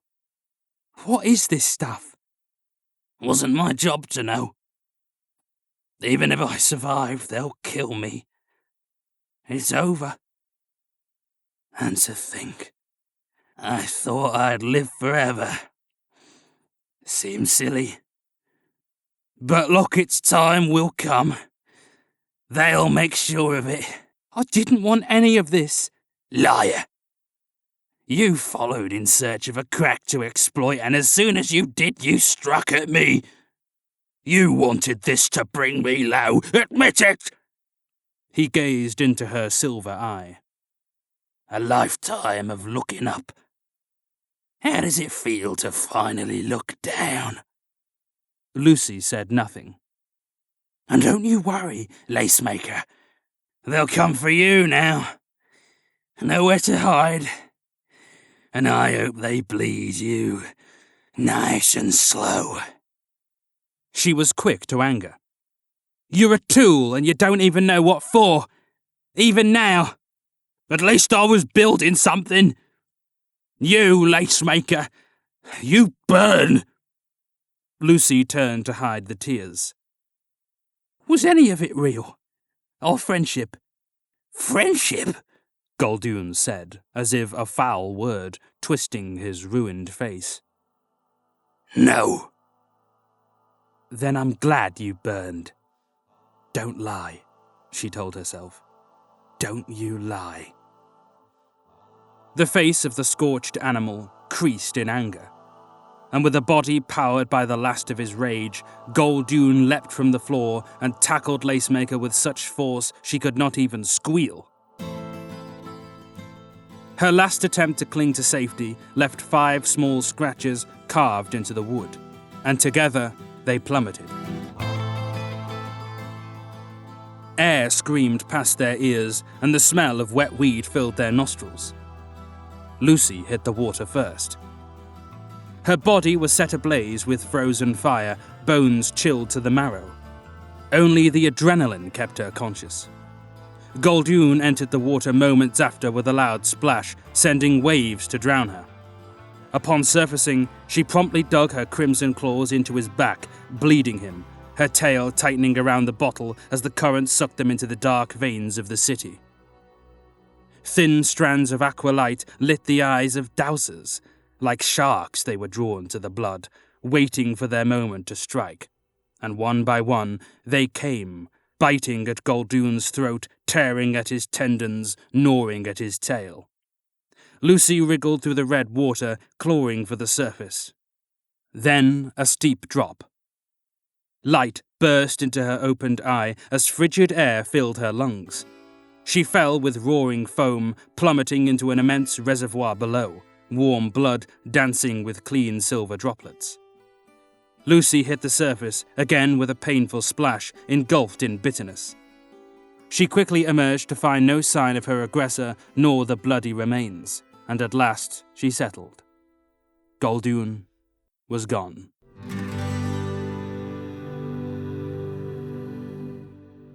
The reservoir was vast, murky and cold, a body of inky water that bled into the lake. Rolling onto her back and looking past her feet, Lucy saw the roaring waterfall from which she had dropped, 500 feet high. The rock face down which the water screamed was Winnewardian stonework, solid and white. Above, the distant Vileborn rooftops loomed, silhouetted by the glow of fire. To her left was another stone cliff, forming the shape of the chasm, some waterside buildings sprinkled upon it. Behind her head was the long lake of Lockton Black, beautified by a vast array of sparkling boats. To her right was a muddy bank with a distant pier downstream. Need to get ashore. Looking up, past the distant Kivik architecture, meticulously carved bridges and free-flowing light, Lucy set her eyes upon the Thume, her only star. She regarded the core of the city with envious eyes as she drifted through the black casino waters. With some gentle paddling, Lucy arrived at the empty wooden pier, a large construction abandoned by the boats typically moored there. After climbing up from the muddy bank through sludge and fizzing scum, she rolled onto her back with the wooden dock beneath her, thankful that the riverside was quiet. Not a living soul could be seen nor smelled, only weed, rock, and water. A stagnant puddle sat within a smooth curve of the wood, a perfect mirror, waiting for a face. Lucy crawled over. The crimson heart that once filled her chest was broken, halved, her left side bleached white to match the rest of her fur. With great pain, she forced open her right eye to find no silver, only an angry and bleeding red where the light had struck. It offered a blurred vision of the world. "It'll heal," she told herself. "It'll heal." Lucy placed the mysterious bottle down beside her, drew her knees up to her chest and clutched them. She cried like a child, lost in a world far beyond the comforts of home. She sucked in breath with snotty snivels and exhaled with sorry groans and whimpers. It took time to recover, but soon there was nothing left. She wiped tears from her left cheek, blood from her right. "I'm sorry, Sally," she thought in silence. "It meant so much to me." After some stillness, Lucy turned her drying eyes to the bottle beside her. A rotten thing, surely, but curious. Lucy whispered to herself in the shallowest of breaths, "Mivium." Mivium was another warren of the casino, north of Vileborn, linked by the long lake of Lockton Black. An easy place to find, more or less. "I'll not sit here and meekly die. I'll fix this." She scrambled to her feet. "To Mivium." Lucy coiled her tail around the bottle and scampered for the shadows, ready to face the world. Armed only with a tiny body, a sharp mind, and a vexing trinket, Lacemaker sprinted north toward the golden light of Mivium town. She dared to hope that her deeds would go unnoticed, unseen, and that her life could begin anew, away from strife. But like the steady shifting of stone, a droplet upon the brink, Lacemaker had set in motion the moving of mountains. She was, after all, a little thing.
Chapter 2 1.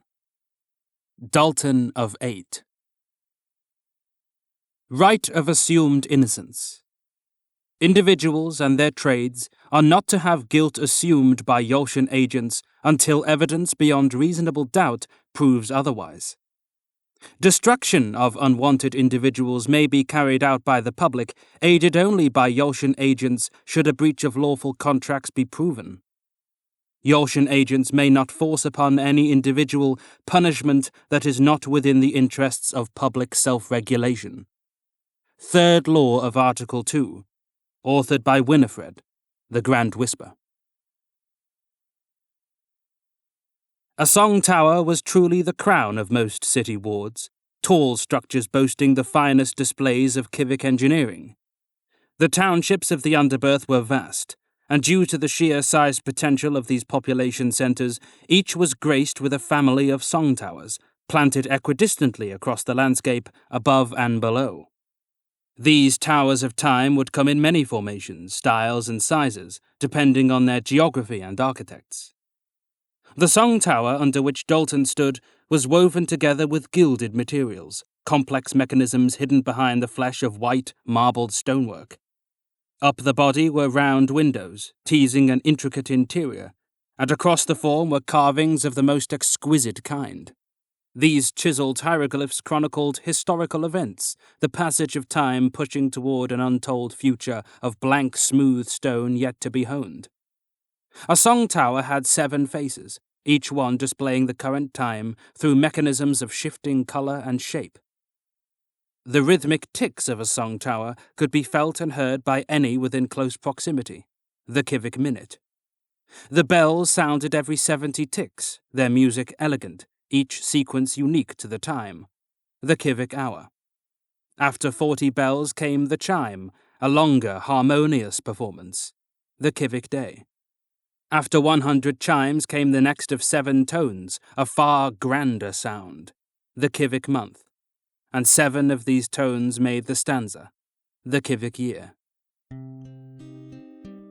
Dalton's ears perked to the bells of the Lovart Sung Towers, and he knew his time was short. He was cloaked in deep black fur with 4 large horns atop his head. 2 were straight to jab and puncture. The others curved below the chin like a fiendish ram for impact and defense.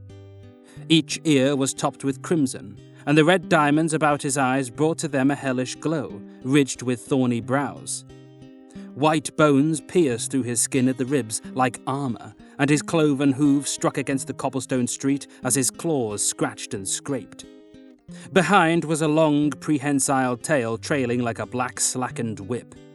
A heavy and goatish animal was he, but predatorial in gait.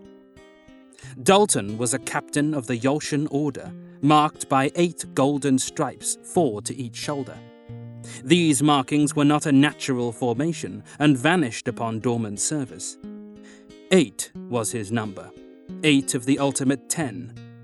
These markings were made in tribute to Winifred, founder of the Yolshan Order and chiefest in Locket's arsenal of politicians. Dalton thought of Winifred often, but it was for Wexel, voice of the Yolsh, Winifred's prized student and successor, that he now roamed the streets of Lovart town. This was a mission of great significance. Lovart was a town of Sek, first ring of the Hamerlow, home to trade and commerce. The Hamerlow consisted of 5 rings, each in orbit of the Thum. Sek, ring of trade. Jast, ring of the Yolsh. Thay, ring of gardens. Khan, ring of ministry. Lok, the abandoned ring of the Institute. The light that infused the halo rings was characteristically blue, consisting of sapphire, aqua, turquoise, and silver. But despite the iridescent beauty, Dalton was of casino streets, and much preferred them to the stately land above.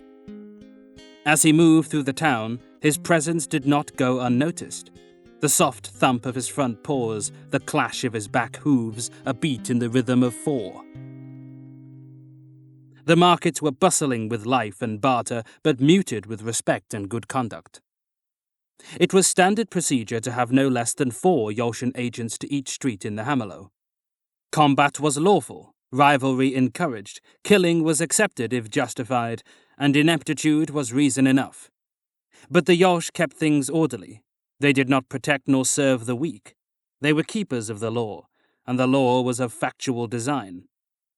Locket had nurtured a strong breed, and born of fire were they all. Mistakes could be forgiven, but tolerance for stupidity was exceedingly low. Dalton spied his colleague, tall and grey, a body lined with spines and thorns. His face was long, drab and unamused, moon-blue eyes sunken deep within the skull, a moustache of silvery blades. Bartholomew's of 6 was his name, a strong male of hard countenance. "Oi, fill me in," Dalton said in a gruff Cockney voice. Bartholomew's replied, "Polly has been quiet, but we've got eyes on her." His soggy drone pulled at Dalton's twitching ear as he strained to hear above the throng. "We've had no trouble from smugglers this term, so that's something." Dalton scanned the street with deep red eyes. "It's getting harder and harder to corner these law fiddlers, that's for sure." Tense, he brushed his bat-like nose with his forearm. "And what of Celia? You got anything for me?"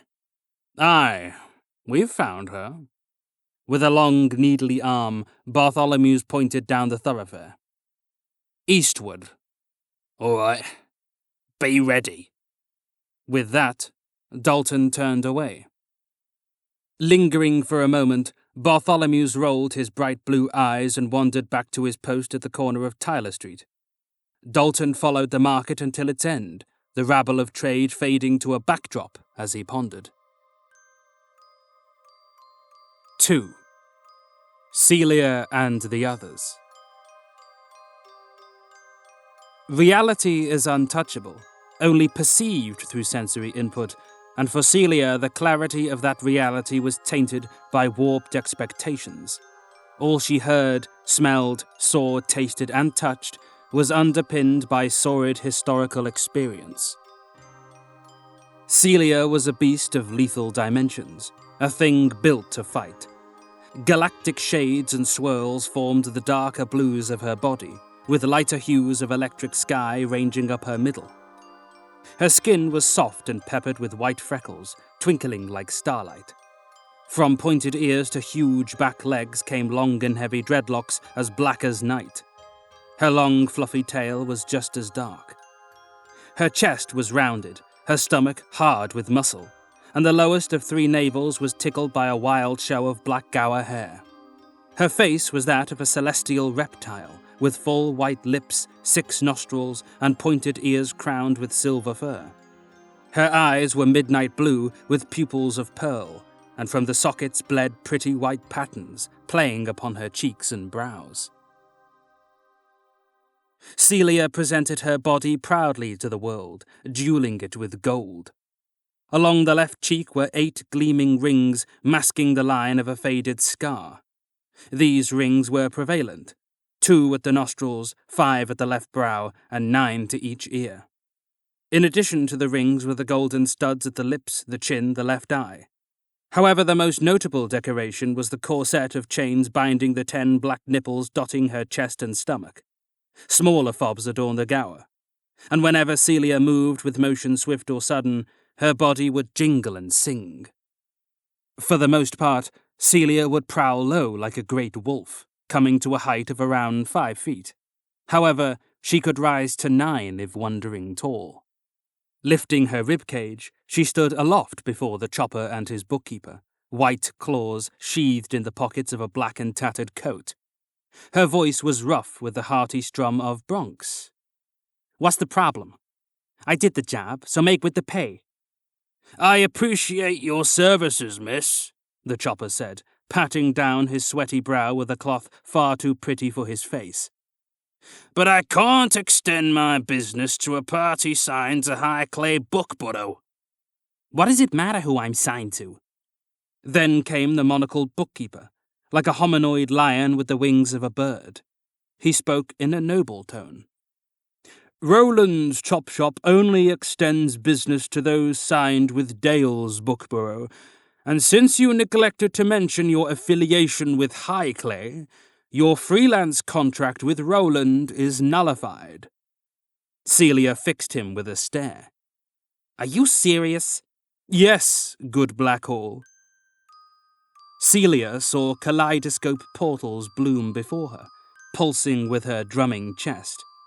She pulled hands from pockets, hunched to a wolf-prowl stance, struggling to separate reality from inner invention. Voices, the others, she called them, began to whisper. "He's using us," they said. "It's a trap. Death abounds." Celia locked her jaw. "I'm sorry," said the chopper, "but that's the way it is." "He's laughing at us." Celia could not resist the call of paranoia. "Do you think this is funny?" She bared white fangs. "You think I'm a joke?" The bookkeeper stepped in. "You should have read the deal more carefully, miss. We're sorry to do this to you. Were you signed to my Buckborough, things would be different. He's in on it. A cheat. A liar. What is this, some kind of scam? The hairs on Celia's smooth skin raised across her body. Well, is it? No, the chopper said. Celia snarled. Yes, admit it. The bookkeeper raised his hands. Fangs away!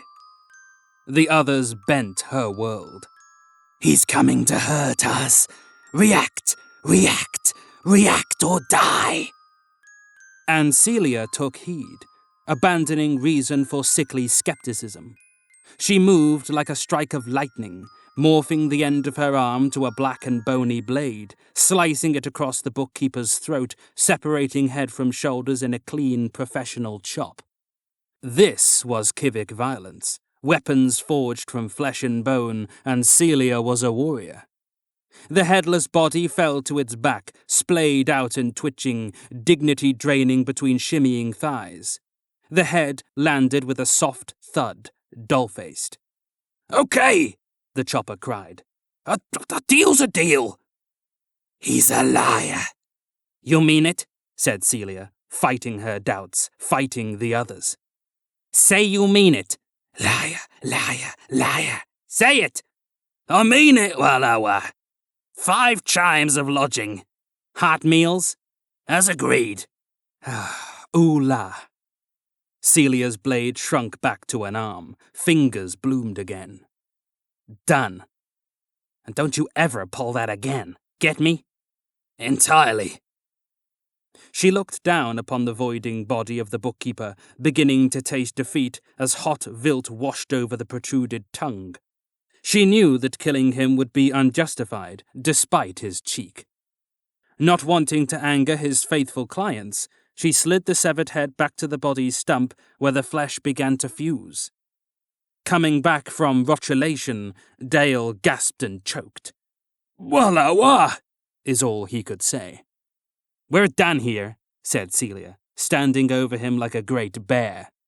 Find another client. I'm with Highclay. You got it? His voice was coarse. Yes, good Blackhall. I apologize. The 2 companions quickly departed, brushing past Dalton, who approached from the south end of the alley. Celia, there you are, he cried. What fresh mess have you caused now? She hid her face with a hung head. What's the big deal? They were trying to stiff me. Stiff you? Said Dalton. He's disappointed, the others whispered within her skull, and her face dropped to a sulk. She turned to him with downcast eyes. I'm sorry, all right? Nothing to be sorry about, seems to me. She raised a smile and looked at him now. It's good to see you, Dalton. What do you need? Who says I need something? I can tell. She crept closer like a loving feline. Something bad, I bet. Not so bad. Sure. Dalton held his gaze as Celia approached, each step a choir of flesh and metal. Always suspicious, ain't you? He said. The 2 now walked together, moving up toward Lovart Square, a spread of open markets. So, what was the deal with Rowland? I needed somewhere to sleep, she said. Why not a dollhouse? Needed somewhere to eat, too. Oh, right. And, what did Rowland want? An Aurelian worktop, but the smith pulled out. Thought he was being played. And was he? No. It was because of the Aurelian shortage. That and Methuselah's tax hike. The smith up and moved to the casino. His letter got lost in transit. A lot doing that recently. And a lot of disputes because of it. Celia shrugged. Easy work for Blackhall's. Well, I might have something a little more challenging. So, it is business. Don't need to keep you busy, old girl, said Dalton. He's trying to get us killed. Celia laughed nervously at the unwelcome thought, knowing it was foolish. You trying to get me killed or something? What? His posture tensed. Why would you even think that? Relax, it's just a joke. She gave a thin laugh, shutting out the others. It's just a simple job up at Pole's. Dalton glanced at Celia's body as she placed a foot upon a vertical street before her. The 90-degree angle did not stop her from prowling upward, nor did it break the pattern of her stride. Her black coat and dreadlocks became attracted to the new floor below, until Celia was horizontal and the street behind, along with Dalton, was vertical. In order to come to terms with how this happened, we are obliged to explore gravamassa, the Kivawakian equivalent to gravity. Gravamassa behaves as magnetism would if its properties were embodied within all matter, particles, and objects with some subtle differences. Kindly imagine a room, a floor, 4 walls, and a ceiling, only this is a Kivik room with gravamassa woven into the structure. You would walk along the floor, the particles in your body and the floor would attract, and much would appear normal, until you reach the wall. Then, with 1 foot first, you would find yourself vertical, then upside down. This is the nature of gravamassa. Apply that concept to the holistic structure of the Kiviwak, all those living within it, the objects they create, carry, and wear. A world with wards built up, down, sideways, and warped, with complete verticality and access in mind. Now pull back and see the Hamelo, not floating but suspended, held between the casino and Thum. But the animals were much less dense, affected only by larger structures, and they were always careful about their architecture. Celia stood firmly upon the vertical stretch of cobblestone as Dalton followed her upward. "Paul's? You mean Polly's Tab? The toy shop?" she said. Dalton nodded. "That's the one." "I've never been one for toys. The puppets creep me out." "You should see the clockwork stuff." "So, what does Polly want with a private investigator?" "Not Polly. We were approached by the architect of the building, fella named Thalius, who came to us with some troublesome stories." Celia stopped. "What stories?" "Stuff that don't add up on paper." Dalton moved closer. "Polly's tab is under investigation, but we don't want Polly to suspect or react unfavourably. That's where you come in. I want you to go in, talk to Thalius, look around the place. Go find Polly. See if you can't get her talking. Use a bit of that charm." "You think I'm charming? Oh, that's real cute." He smiled but remained stern and unmoving, like a statue. "So, you'll take the job?" Celia sucked her teeth. I don't know. I don't work with Yalsh, no offense. I don't like it." "It's just a harmless little job, Celia." He fought a twitch of the ear. "And I know you don't like Yalshan jobs, I understand.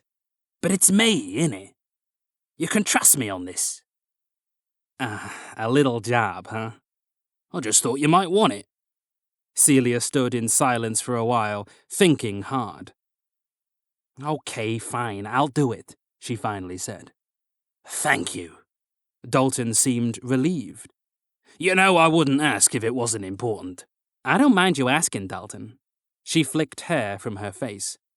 "I just don't know why you want me in on this. I mean, you're a captain. You sure this ain't anything bigger?" "I trust you." "Superfluous meat, he thinks." "You sure it's not 'cause I'm expendable?" Dalton laid a hand upon her shoulder. "Get those thoughts out of your head, yeah? You know I don't think that." "Yeah," she nodded. "I know." Dalton smiled and took the lead. "While we Yalsh uphold Lockett's laws, sometimes our image gets in the way of our work. We can't just kick up a fuss." "Tricky, huh?" "Aye. But a black hole, such as yourself, can." The two now stood below a majestic building of cobalt and lilac light, hanging from a parallel street like an extravagant chandelier. It was comprised of deliciously carved stone walls with windows of exquisite stained glass, accented with Aurelian metal. Dalton nudged Celia in the ribs. "Remember, just look about a bit and bring me what you find. It's probably nothing. You're doing me a favour, that's all." "I'm happy to help." I know. You're a gem. Celia looked up at the toy shop and exhaled. As confidently as before, she strolled up the curved street. The entrance was decorated with finely sculpted beryllium, that precious metal. The surface of its glistening skin seemed natural in its placement, engraved deep within the frame of the foyer like branches of oak, hard teal leaves replying to the expanding light with gleeful winks. Before her was a massive set of Kivik doors, standing at 100 feet, wide open. Guarding either side of them were colossal clockwork automatons, mindless puppets of glass and metal, welcoming guests with motions rigid and uncanny. One was fashioned in the shape of a bipedal gent, the other a woven miss who linked his arm. Both were dressed in fine clothes, but neither looked alive. These hollow, mechanical performers rolled their glass eyes back and forth, lifted their hats and flexed their creaking jaws in repeating cycles. Celia hung her head, deeply unsettled by the towering puppets, expecting them to stomp her flat at any moment. It was an irrational sort of dread, but one easily born of a mind like hers. They're looking at us. They want to remember our face. And when we're asleep, they'll come for us. Celia closed her eyes. Pull yourself together, girl, she told herself. Pull yourself together. 3. The Toy Maker. Upon creeping through the threshold, the phantom smell of Aurelian tickled Celia's nostrils. Inside, the walls were lit by a splendid array of hues from violet to royal blue. Like roots and veins the light grew, flourishing and intermingling to create a radiant gallery. Around the perimeter was a rill of water, snaking up the walls, across the ceiling and throughout the toy shop. At the center was a colossal stack of platforms, decreasing in size the higher they climbed. They rotated slowly, each in opposing direction to the one below. Upon the revolving display was an assemblage of wooden toys, clockwork devices, puppets, and puzzles made to perform before the clientele by Polly's many tinkers. Kivik toys were not created as time wasters. They were designed to improve dexterity, cultivate skill sets, strengthen the mind, often demonstrating physics and chemistry. Celia observed great lenses that split light to its core components, wooden constructs with numerical carvings waiting to be solved by mathematicians, ball bearings propelled by magnetic frames, and of course, instruments, puppets, and crank-handle automata. Celia tapped the shoulder of one lanky browser. "Thalius, you seen him?" "I don't know him, sorry." There was no eye contact. She asked of another, "You seen Thalius about?" What's a Thalius? "I know him," a lisped voice drummed from behind. Celia turned to see a 5-foot worm of an animal, a lengthy body of incredible lavender fluff and pincers of dark wine. His greenish eyes were numerous, and each seemed to suggest a different intention. Along the underside of his body were a collection of prolegs, sharp things that twitched and tapped upon the floor. He snaked closer. Aside from his crown of hairy horns, his head sprouted 2 long antennae, clouded in fur like sticks of carnival cotton candy. Celia looked him up and down. "You know Thalius?" Indeed. He's me. "You're the architect?" How very perceptive. Yes, it's all my design. I was just admiring. Thalius eyed her. Can I help you? "A colleague sent me." His cold breath tickled her cheek. I'll need more than that, missy. Celia pulled her coat by the collar, exposing her chest. "Go on." Thalius took a moment to admire the presented skin, then tickled her with a wet tongue sliding it across flesh and metal. Among the flavors of blood, perfume, and murky water was Dalton's musk. Walla wah, our mutual friend. Then you must be Celia. He mentioned you. He did he? A black hole, indeed. Thalius rose to full height and wriggled his limbs. Said you'd be able to look into my case. Said there was no one better. Aha. Why don't you start from the beginning?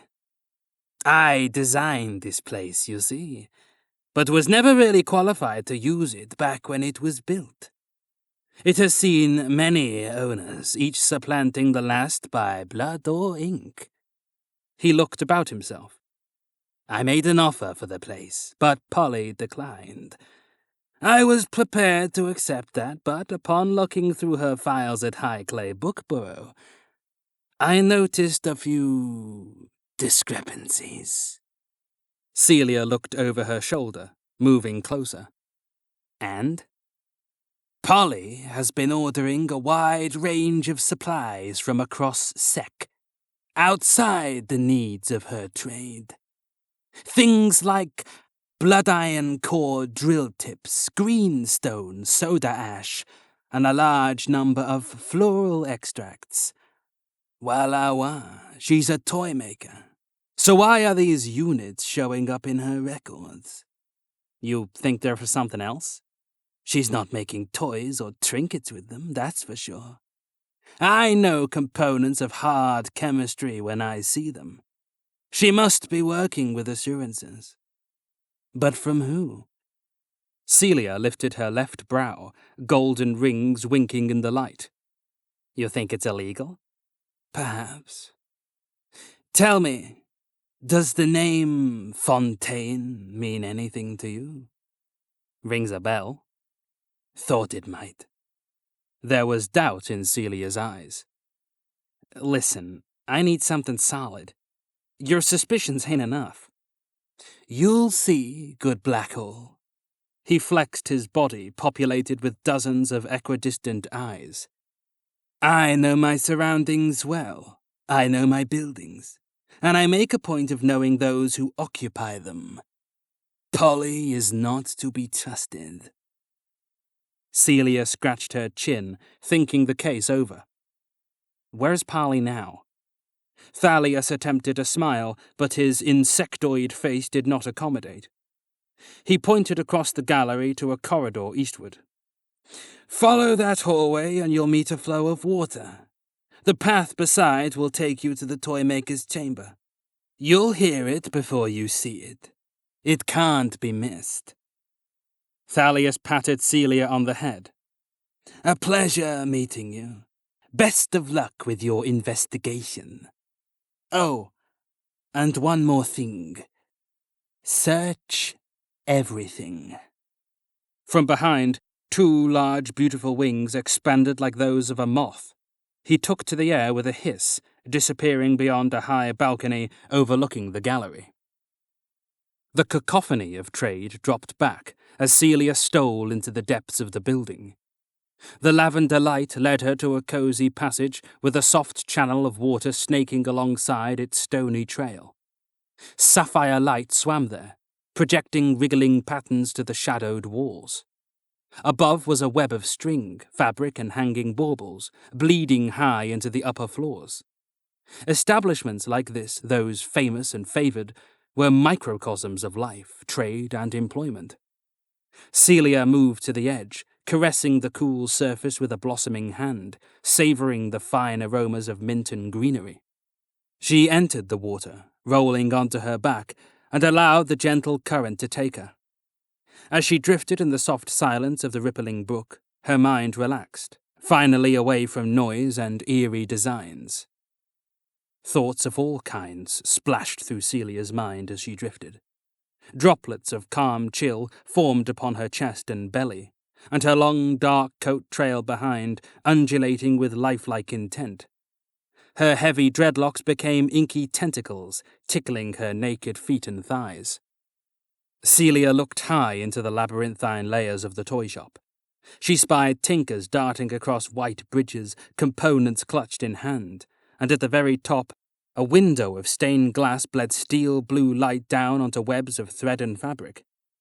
The light of love art barely reached the river, but she was happy to see it, even from afar. The gentle view was soon disturbed by a tunnel winding deep into the belly of the complex. The path and the river beside it spiraled gently as Gravamassa secured the water and Celia both. It soon settled. But in place of a wide display of architecture, now came a dense showing of works unfinished. Hanging from the low tunnel ceiling were the corpses of Polly's trade, puppets unmade, unpainted, unloved, their shattered glass eyes watching in envy of her life. Strings crept down like spider silk, limbs dangled, reaching for flesh. The horrors poured down from the puppets and into Celia's head, creating impossible visions, bleeding into reality. They reach for us, the others told her. She slid a hand up her chest and to her neck, daring not to blink. They'll jump to life, strangle us, skin us screaming. Her mouth became dry, blood hot in the veins, hanging on the words of delusion. They're in the water, watching from below, swimming for us now, closer, closer, closer. The long one, the white face, the empty-eyed marionette. She comes toward us. Do you feel her moving through the water? Can you feel her porcelain fingers? Suddenly, Celia burst to life, splashing around in a panic to glimpse the living nightmare. Her eyes flashed to the water ahead, then behind. Nothing. Ah! She cursed, beating the water with her fist, feeling like a fool. The moment, the fear, the peril, it all seemed so real. She moved her forearm over her eyes, exhaled slowly. Pull yourself together, girl.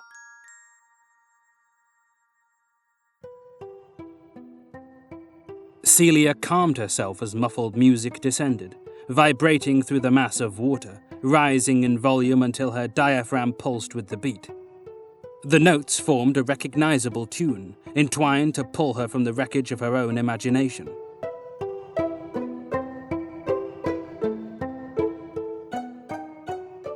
Celia smiled softly, rolling onto her stomach, listening intently.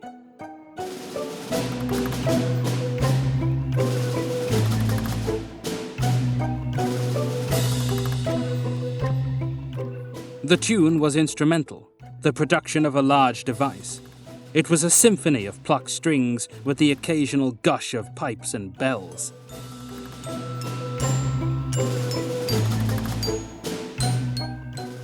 The music danced, carried upon the minty breeze, filling the halls with merriment.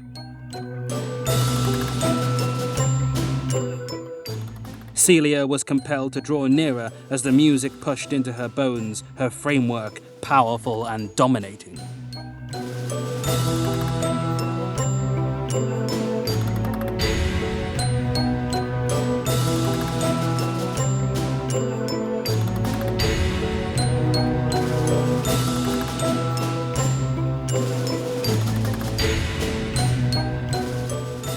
The tunnel presented a titan of a chamber, cylindrical and expansive.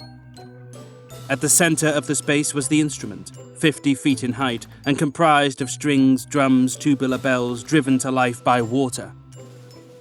Cogwheels rotated, twisting curved limbs over rows of string, plucking them, producing the heart of the tune. Celia climbed from the water and studied the machine with wide eyes. A lone Kivawakian sang above it, pulling chains and pushing levers.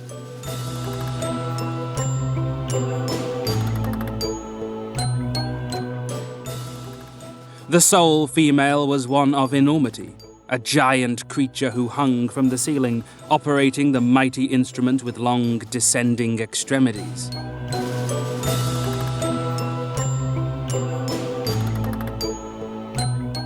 The chamber, despite its size, was empty.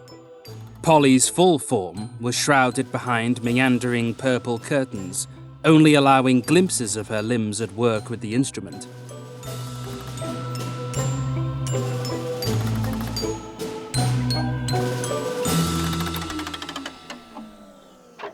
The sound died off, and the device grew still and tranquil. Many of Polly's limbs withdrew from the instrument, while a few lingered and set about tuning. Celia watched for a short while, but when it became apparent that she was yet unseen, she cleared her throat, causing all of Polly's 22 limbs to descend in threat. "Who enters?" The toymaker was shrill. "Who enters my chamber?" "I'm here about Thalius," Celia said. Polly slowly lowered herself. She stood at approximately 15 feet. Her arms were much longer than her body, but most of them folded nicely behind her back, leaving only 4 in proportion. She had an incredibly long tail which thrashed across the water as she stomped forward with large, meaty legs. Her face was a collection of pretty eyes, a mix of moth and bat, and her body was hefty, heavily feathered, and a thorough mix of purples. "The architect sent you?" "I'm a Blackhall. He hired me." "What need would he have of you?" "I'm investigating a claim regarding the usage of this building. He says you've not met the upkeep standards as written in the Sombrarian Article of Regulation, Section 7. Celia knew her etiquette. "Wah, ridiculous!" Polly moved closer. "He's been trying to find a legal loophole for the past stanza, but I won't sign away this building." "I see." "It's a ruse." Article 7 states there must be a steady flow of clean water through a building this size, unpolluted. Polly gestured to the river. "And so there is." "Unpolluted." Celia pulled together some loose strands of information, the river, the hanging string, the tunnel of disused puppets, and stitched a story.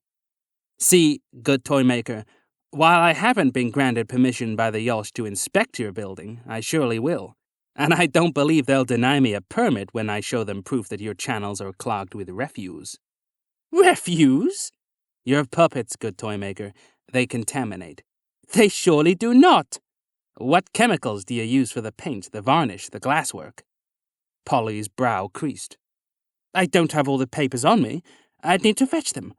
But all the material I get from the bookborough, they're regulated, I assure you." "I'll need to see 'em." "You can't. Either I solve this problem, or the Yolch do."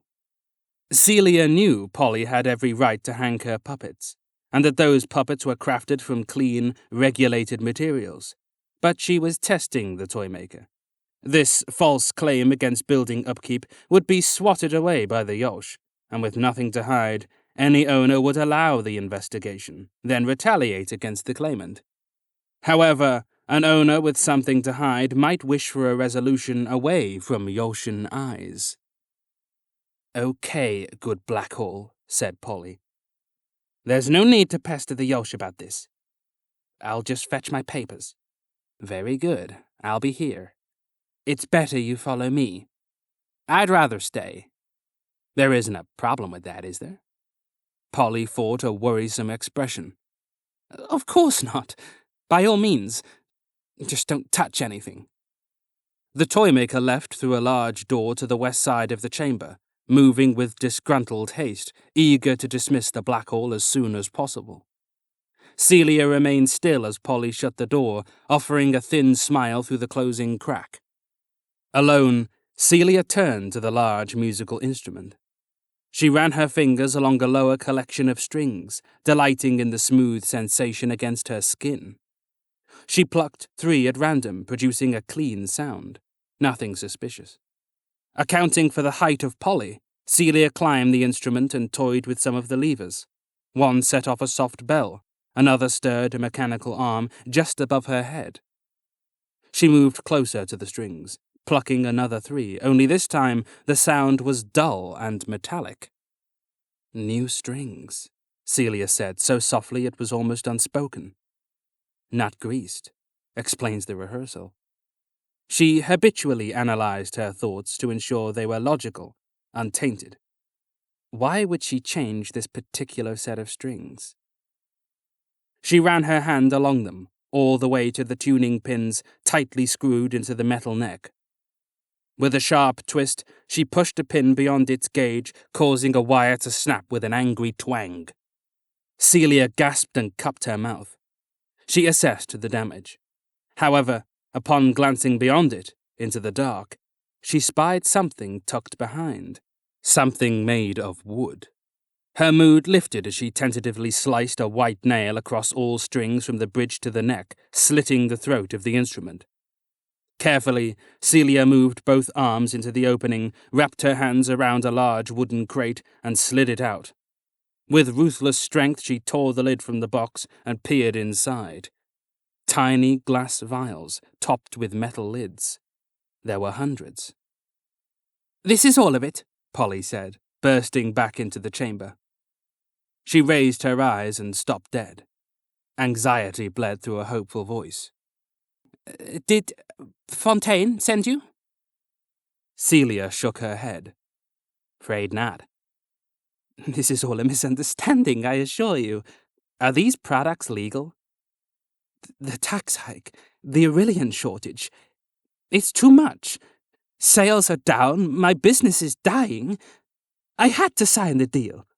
I didn't have a choice. They forced me." "They?" Celia squared into Polly. She was no match in height, but cleared the deck with a roused, aggressive posture. "Who's they, huh?" Polly let the papers drop from her hands. "It doesn't matter. Not anymore." Celia raised herself on hind legs and shed her tatty black coat, throwing it to the shallow water. Flexing a naked body adorned with muscle and pierced gold, Celia extended her arm and called upon a black serrated blade jutting beyond the elbow. Pushing out her chest, the warrior stretched her body, soft stomach rattling as she placed one foot behind, settling into a defensive posture. Panicked, Polly roared, unfolded all extremities, and lashed her tail across the water in a blind rage. This was to be a battle. In the underberth, analytical prowess could offer many opportunities to avoid conflict, but only for so long. Eventually, all would need to test their true resolve, though not always to the death. Such was the clash of Celia and Polly, Blackhall and Toymaker. One must conquer the other. The two circled, nostrils flaring, fangs bared. Celia broke the building tension with a prompt strike, slashing Polly across the stomach. She roared as blood oozed from the open wound, which rapidly closed. These animals healed fast, and so their battles were long and brutish indeed. Polly rallied with a flurry of attacks, induced by rage and manic power. Celia pivoted around each of the strikes with an incredible display of footwork and agility. Her piercings sang, her dreadlocks waved with every shift in direction. Celia targeted 5 long limbs, and when those limbs descended, she cut them free. Polly shrieked in pain, pounding her tail into the water. From the balcony rimming the chamber, Thalius appeared, gripping the rails with his legs. "You're causing a racket!" he called down, unsurprised by the combative outcome, caring only for customer convenience. "Then do something about it!" Celia's eyes were locked on target. Thalius glided down to the central instrument and began to pluck the remaining strings, crank levers, and yank chains. Sure enough, the instrument came to life, blasting music throughout the chamber as the two below did battle.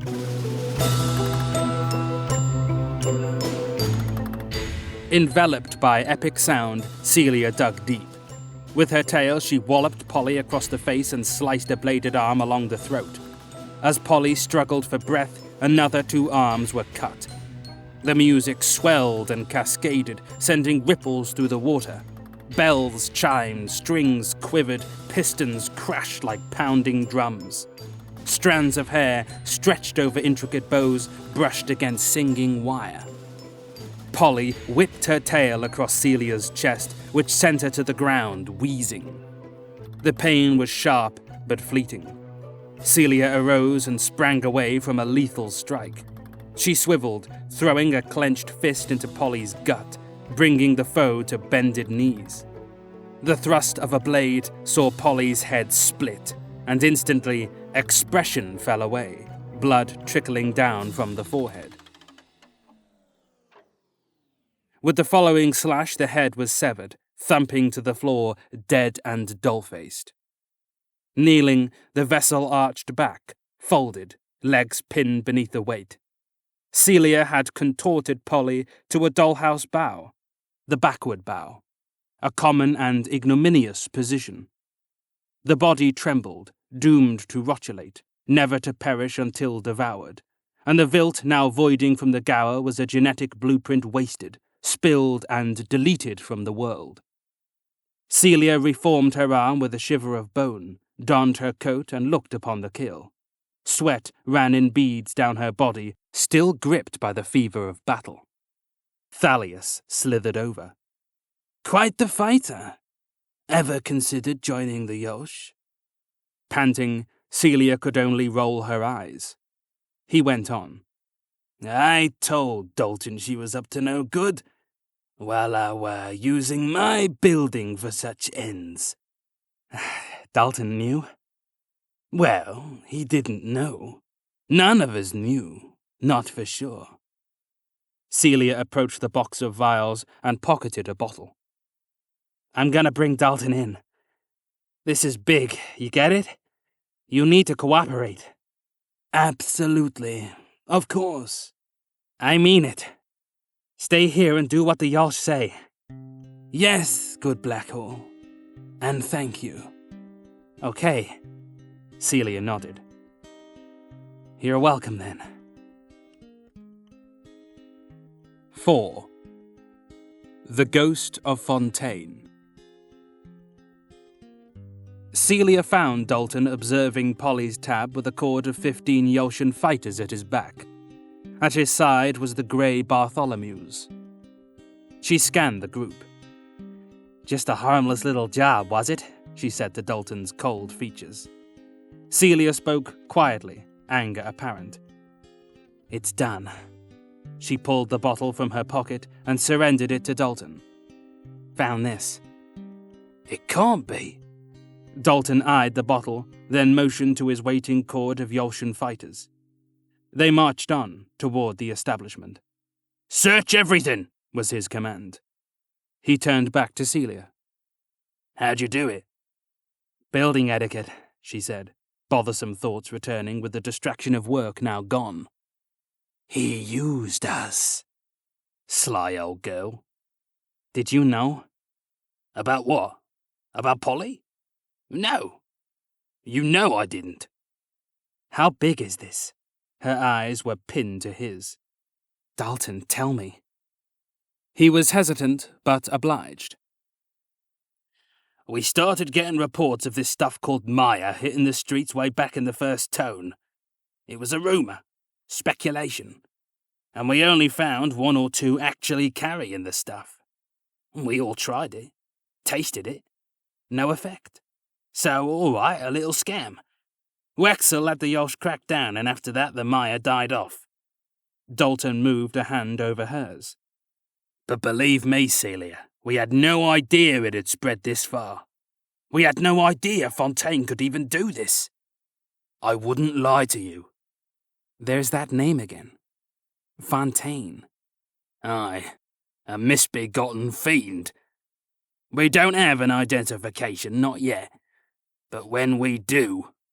Celia nodded, moving her hand away from his. "Polly signed a contract, I think. There must have been assurances. Nab a copy?" I doubt you'll find one on site." You're probably right." Celia fidgeted with the chains at her chest. "You reckon Thalius will take over?" "Don't doubt it. He's as sharp as they come." "Yeah." "You done good, old girl." "Cheers." "You okay?" "He doesn't really care." "Do you really care?" "Come off it. Tell me."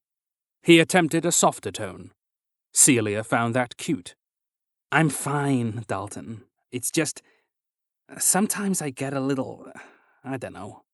You know how I get." "There's nothing to worry about. Have you slept?" "Yeah." "Have you drank anything?" "Not for a bit." "Well, there's your problem then." Celia's face sank. "He thinks we're a fool," the others told her, but she did not give voice to the thought. Probably, is what she said. "Right then, good. So, listen, I need you to stick around here. Bartholomew's will escort you to Jest. Jest? Why? Come on, Celia. You're detaining me? I wasn't sure this would lead to anything, but now that it has, we need to keep you about and get a full report written. No, what? No, I can't be in a report. Look, I'm sorry, Celia. Eyes will be upon us. They'll see us. They'll find us. Please, Dalton. Look, I'll try, but I can't promise anything. Celia's eyes darted between Dalton's features. She studied him. And what am I supposed to do in Jest? I just made a deal with Roland. Now you're saying I gotta up and move to another ring? I need work, Dalton. His posture shifted. You'll get work. Most of my contracts are here in Sec. I don't want to go back to Jest. I don't want to be a part of this. They'll see us. Nowhere to hide. You can't do this to me, Celia. Dalton set his face and squared into her.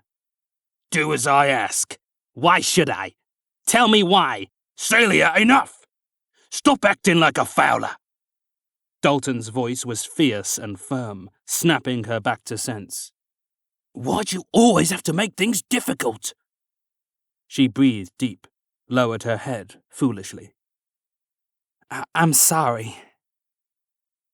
I'll go. Good. I'll see you there, but please behave yourself. I can't have you acting out like this anymore, okay? I got it. Her voice was hollow, eyes staring out at nothingness. The world spun. I mean it, Celia. Bartholomew's returned. The premise has been secured, he said. Dalton spoke coldly, his warmth expired. Tell Elmira to sit on the place for now. I only want Yoshin eyes inside that chamber. Celia will be going with you to Jest, and she's to be treated with all the respect of a Yosh. Bartholomew snorted. A scruffy Blackhall? Celia wore a lazy half-smile but said nothing.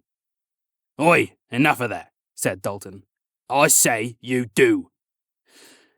Yes, Captain. Good. Dalton stood and glanced at Celia. I'll be along soon. Well, at least I'll know where to find you for once. Then he strode away. Celia turned her nose to the air in search of soap, paying no mind to the scowling Bartholomews to her left. A bathhouse, I think, she said. He glanced to her sodden form. A wise suggestion. 5. Civically clean. Hygiene was a matter of great importance to the Civic animals. Bathhouses were commonplace in the likes of the Hamelow, and even the Thume had its own lavish district of warm-scented water. Casino dwellers did not indulge in the pomp of such institutions, choosing instead to cleanse themselves in the cold channel waters, so long as they were shallow. Never would a Kivawakian wish to be deemed grubby. Palushka was not the largest Lovart bathhouse, but it appealed to Celia all the same, for its nature was secluded. It lay below many of the prime laugh-houses, chop-shops, and doll-houses, deep in the underlayer of Lovart town. Bartholomew's dragged along the passages. Why did Dalton want you? I was doing him a favor. But why you? We're friends. I see. Interesting. Why is that interesting? It just is. The waters of Palushka were hot. Steam climbed the walls, turning hard tile to soft cloud. Water dripped upward, forming rivulets, linking lakes within the vaults of the ceiling. The beauty of Gravamassa at work. Celia approached a lone maiden of the bathhouse who regarded her kindly. Male or female, any who worked within the halls of a bathhouse was referred to as a maiden, a title of high regard. Celia, Walawa, we thought not to see you back so soon, said the maiden. My business can get a little grimy, said Celia. The maiden lifted his head, closed his eyes in a respectful manner. Of course, we understand. Your services were greatly appreciated. You're welcome to bathe at your leisure, good Blackhall. Bartholomew's was direct. I'll be joining her. Very good, Sir Yolsh. It would be an honour to host any of Winifred's proud order. Both Celia and Bartholomew's were escorted to a private water chamber, a luxury for those of influence. The light of Palushka and all bathhouses was held in the steam and water. Nothing so harsh as raw threads were seen in such places. As always, the architecture was of the highest order, positively Winnewardian in style and nature. The building was largely tiled, presenting mosaic patterns of colour and art which sprawled throughout. The water chamber was swathed in liquid and dotted with bubbling pools, providing a thick mist of scented steam to soothe the lungs of patrons. Ah, like a drug, Walawa. Celia exhaled with tender breath, rolling onto her back, permitting the warm water to soak her thick locks of hair. Bartholomew's watched in stoic silence. 6. The Mandosian Door. While most casino townships burrowed deep into layers of dark architecture, Lovart was more of a cityscape consisting of looping streets, establishments large and grand. Lining most paths were small channels of water, both for the cleaning of feet and for the comfort of dousers, all of whom seemed far friendlier than those of the casino's inky lakes. The buildings were mostly Winnewardian stone, entwined with silvery metals, but Locatian industry and Sombrerian warmth were also abundant, boasting gargantuan sizes. The scale of the township was intimidating, to be sure, though travel was accommodated by happy steamboats which sailed along the waterways. The bridges were overwhelming in size and detail, offering only glimpses of the Thume between imperial forms. Many of the smaller bridges crossing the channels were the long, blunted torsos of massive serpents chained from head to gower. Lying belly up, abdomens protruding from the water, they lay defiled, stepped upon, and striking. This was another dollhouse bow, the lake's bow. It entailed the usage of water to obscure a body's features, employed mostly by dousers to display their victims to the surface world. Through this bow, proud features were submerged, allowing only torsos, gowers, backsides, and bellies to breach like islands of indignity. Far too shy to lick clean the bended flesh, the living light oiled the waters with aqua and snaked about the streets as silver and sky. Cleansed and groomed, Celia and Bartholomew's made for Highclay Bookborough, where the Blackhall obtained a copy of her freelance papers. With the documents pocketed, they moved up toward Lovart Square, home to a Mandosian doorway. These doorways stood at over 1,000 feet, appearing as empty arches to those approaching from behind, but from the front one would spy a corridor, long and intricate, as if stuffed into a single plane. These doors connected the casino, Hamelot, and Thume, allowing for the quick traversal of distances once thought to be absurd. Some might wonder how this could be. How could a simple archway lead to an expansive network of infinite corridors? How could such a network lead to areas of the city seemingly isolated to the naked eye? And how could the Hamelot rings, the casino crust, and the central Thume all be connected? Imagine a piece of paper with a line from top to bottom. Equidistantly dotted along this line are 10 points, each marking a mile. To travel the distance displayed before you, one would need to negotiate all 10 miles, every dot. However, a Mandosian pathway would have the paper folded, connecting 1 to 10, subverting the 8 points between. The folds are seamless, the displacement undetected.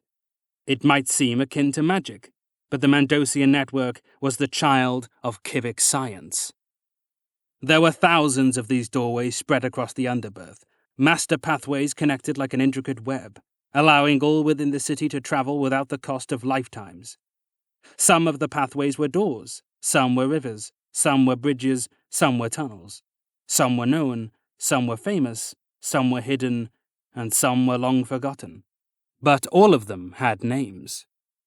Before Celia and Bartholomew's was Terragoid, its proud arch beset with silver light, and within its mouth was a lavish corridor, a wild maze beyond it. At the entrance were uniformed bridge hands, some fine-looking specimens. "Employment papers, miss," one said to Celia. She passed them over with a wink. "Here, sweetie." The hand resisted a smile. "You've quite a collection of contracts here, sweetie. Excuse me, miss." There was an amused snort. "Yeah, and they'll all be expired by the time I get back." He flipped through her records. "Why join the Yosh, then?" "I ain't." "Ah. This one is detained," Bartholomew's put in. The hand tipped his hat. "As you say, good Yosh." He passed the papers back to Celia with far less tact. "Move along." Tasting a meal of nihilism, the others sang within Celia's head. He hates us now. He'll hurt us. Everybody will hurt us. It's not paranoia if it's true. Celia ignored the judgment, those eyes that deemed her an ill thing. It was a look she had learned to accept, but even so it wounded. She pocketed her papers and stepped into the corridor, head down like a sulking dog. And among the happy travelers, lost in a dream of civilization, Celia moved through a reality of her own, a forest of machinations, a world pivoting dangerously upon the smallest of interactions, where even a face could arouse the singing voices of paranoia. The others. A dark reality, unperceived, undetected, and untouchable to all but herself. A nightmare.